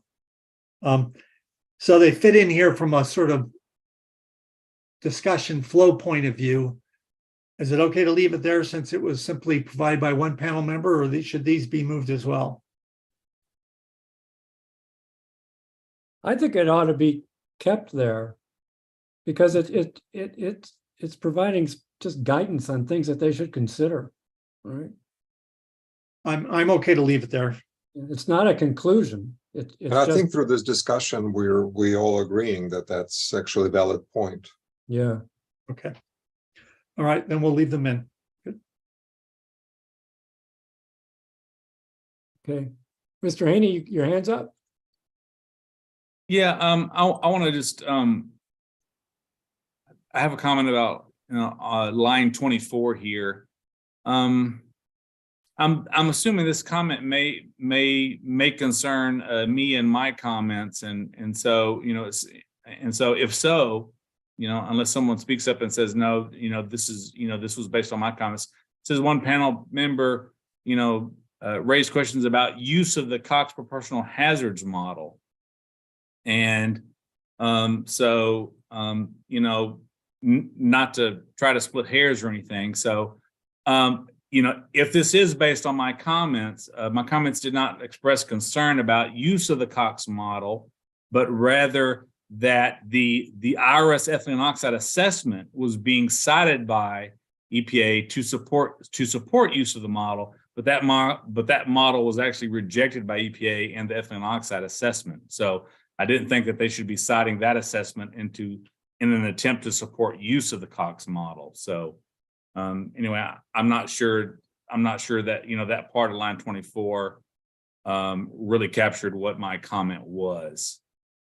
Do you want to revise it, or should we just delete this paragraph?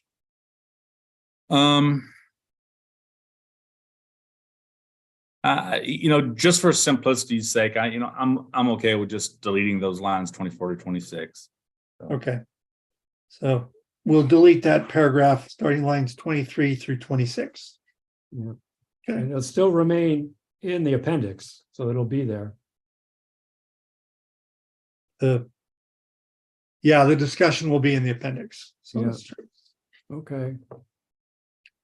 And David, can you then maybe rephrase line 14, start of that sentence saying it was also noted rather than one of the panel members? I think we all agreed this was, FYI and useful information. So it doesn't create an impression that it's a minority opinion. Okay, so just also noted, okay, rather than one of the panel members? Yeah. Okay, I'm good with that. all right. Good suggestion. Okay. Yeah. The only issue here really is the tier 1 comment, which I think is fairly benign, but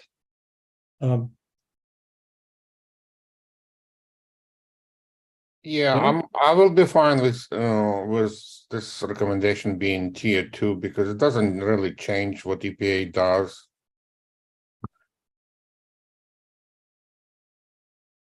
If I recall, this was oh,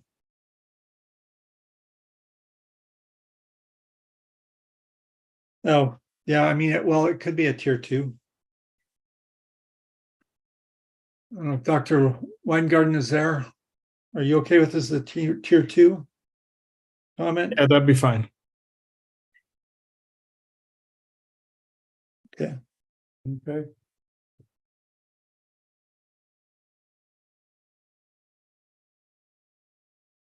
Okay, I think we're almost there. Or any more comments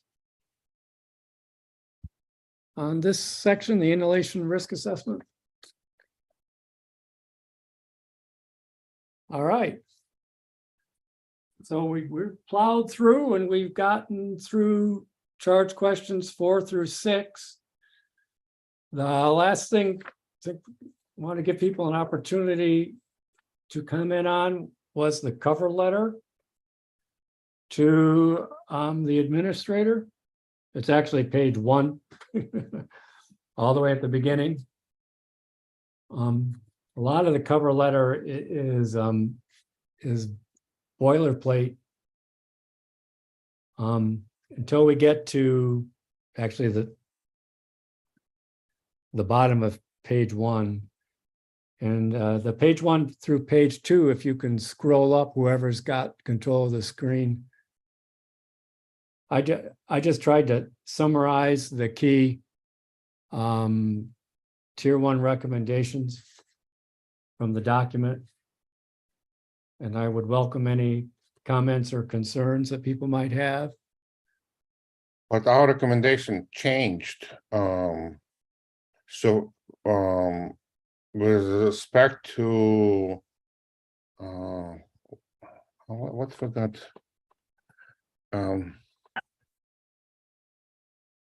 Okay, so I'm lost. I think one of the recommendations, which was tier 1 regarding search, would change it to tier 2. Yeah. You know, when I go through the revisions, I can cross-check and make sure that the cover letter is reflective of the revised document. Because you're right, we did change some of them, but I'm not going to be able to recall right now, but I will do that. And you'll get to see this cover letter again for the next meeting. Maybe we don't even need to review it right now, but revise already, because there would be multiple revisions, and some of them we may not even remember what we've done today. Yeah, I think that's probably a good suggestion. Can I just ask one question? I don't know if this part's going to be changed. It seems really general and I didn't understand. It's just for clarification of the language, because is that okay? Sure, go for it. It's on page 2 on line 19. Yeah. What does that mean, selection of animal models versus reliance on default assumptions? I don't understand what that means. I think that, I agree, it's not very clear. I think that's getting at the idea of a lot of the decisions were policy-based rather than science-based, which was a theme that came up. Let me fix that. That doesn't sound. Yeah, I agree. Let me work on that for the revised version that you'll all see. Yeah, that's a good point. The use of animal versus human dose response relationships, are we saying they used human or they used animal? Again, I will cross-check that and make sure it's clearer.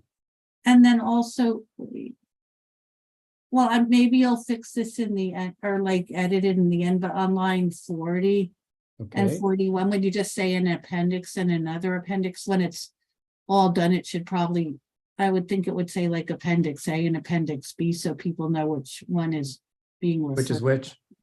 Yeah. And that'll be changed because we added a new appendix too. Right, but it shouldn't just not like an appendix in another. Right. That's my only comments on the cover letter. Yep, good comments. I'll do that. Thank Okay. you. So, in paragraph 5, GI cancers, as written right now, the conclusion, thus a linear extrapolation of cancer risk from the POD likely overestimates risk. We actually do not conclude this.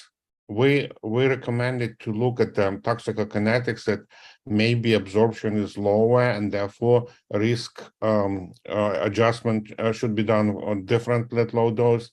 But conclude that it likely overestimates, that's kind of like we jumping ahead and saying that's already the fact. Yeah, agreed. I'll take that out.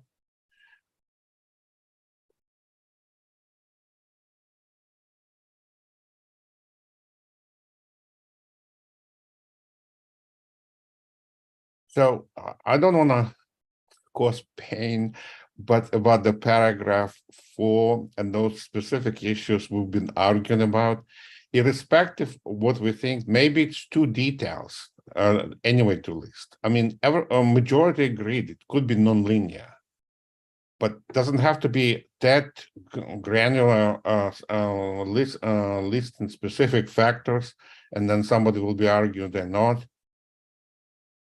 Okay, we're just exactly where are you? Saying in paragraph 4 says, consequently, absorption efficiency will be non-linear relative to luminal and chromium concentration. While consequently, we can say absorption efficiency I see. could be non-linear. And then not listing specific factors. We agreed, we majority agreed, could be non-linear. And then all those specific factors, it's that's what the body of the document is for. That's fine. I think that makes sense. The administrator, can read the entire document to get into the details. Yep. Agreed. We don't need to list them.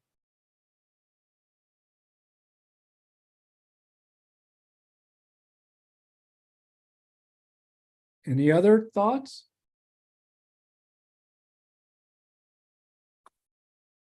One last chance for comments, concerns, remarks for the good of the fraternity. Dr. Rusin has raised his hand. Can we perhaps talk about the process between now and and I'm sure Sue had that in mind, between now and the next meeting, so we have a chance to actually see the documents before they are posted? Yep, that's actually next steps. That's next on the agenda, which I think we've come to. So are we ready? I think to we're ready. discuss, or did you want to say something, Dr. Morris, before? Did you want me to do next steps, or did you want to do next steps? If you have some thoughts, please go ahead. Okay, I'll do what I think are next steps, and then you can correct me. Okay. So we have another meeting scheduled for July. I think it's the 27th. Yes. I will go through the document and try to make all the changes that I have notes on, except for what Dr. Eastman's going to do. And that we'll have a version with the track change, and then, a final version, which we'll send out to everyone prior to the next phone call, which means it'll be a pretty quick turnaround. We'll get it out as soon as we possibly can. And the next phone call, we'll try to reach final consensus on everything that's in this version of the document, try to get everyone's concurrence. And then the document, that's July 27th, if I remember the date. Then the document itself goes to the full SAB for EPA, and they will provide comments on the document, which we will bring back to the committee as a whole to consider. And then we will have the final, after we do that, we'll have the final document, which will be submitted to the SAB. That's what I think is going to happen. Now we'll hear the truth. Okay. Well, originally we had slated the next meeting, which is July 27th, Thursday. Today is Wednesday, so it's next Thursday that we were to meet again in order to actually finish up what we were slated to do today. So we had not intended to go through another iteration of the draft report, but as we have not actually added anything new, but rather we're discussing reformatting some of our original recommendations and sort of fixing a few items here and there. I think we can go ahead and have the next meeting with the red line strikeout version of the report, adding in all the changes that were discussed during today's meeting. But as Dr. Morris alluded to, this is a very quick turnaround, which means that I would expect everybody's revisions by Monday at the latest, so that I can incorporate them into a single document and then have them posted and shared with everyone by Wednesday of next week prior to our meeting on Thursday. So that requires some work from Dr. Eastman especially, and a few of the others who had some things that they needed to fix. Yeah, right. There were some questions for charge question 1, right? There were a couple things. Right. So it's really, I think, charge question 1 and charge question 6, a few areas in between where when there are minority opinions, that those minority opinions get moved into the newly created minority, not newly created, the newly created editorial comments, but also the currently available Appendix A, which is for the minority opinions. So just a little bit of formatting that needs to happen. I don't think anybody has suggested any new information be added or anything of that nature. So we can meet again next time and discuss those changes. Dr. Morris will revise the letter to the administrator with the updated recommendations, and we can have a more thorough discussion of that. And as soon as our meeting is over here, I will be sending out a Word version of the report so that all of you will have the opportunity to make the changes in the Word version. I think it's much easier than having you work with the PDF and just adding comments here and there. So does anybody have any questions? But we shouldn't make like all the comments like individuals, myself and other people mentioned today. We don't need to put them into the Word version, and the people who are taking notes are going to do that. We don't have to do anything now, right? With the Word version. I'll jump into yes. Sure. You don't. Okay. I took extensive notes and I think I caught them all.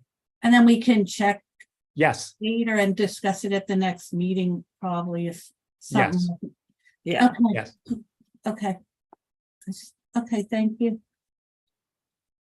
And Sue, I'll get it to you probably on Sunday. I'll get it done by then. Great. Anybody else? I think there may be 1 or 2 individuals who are not going to be able to make it to the Thursday meeting.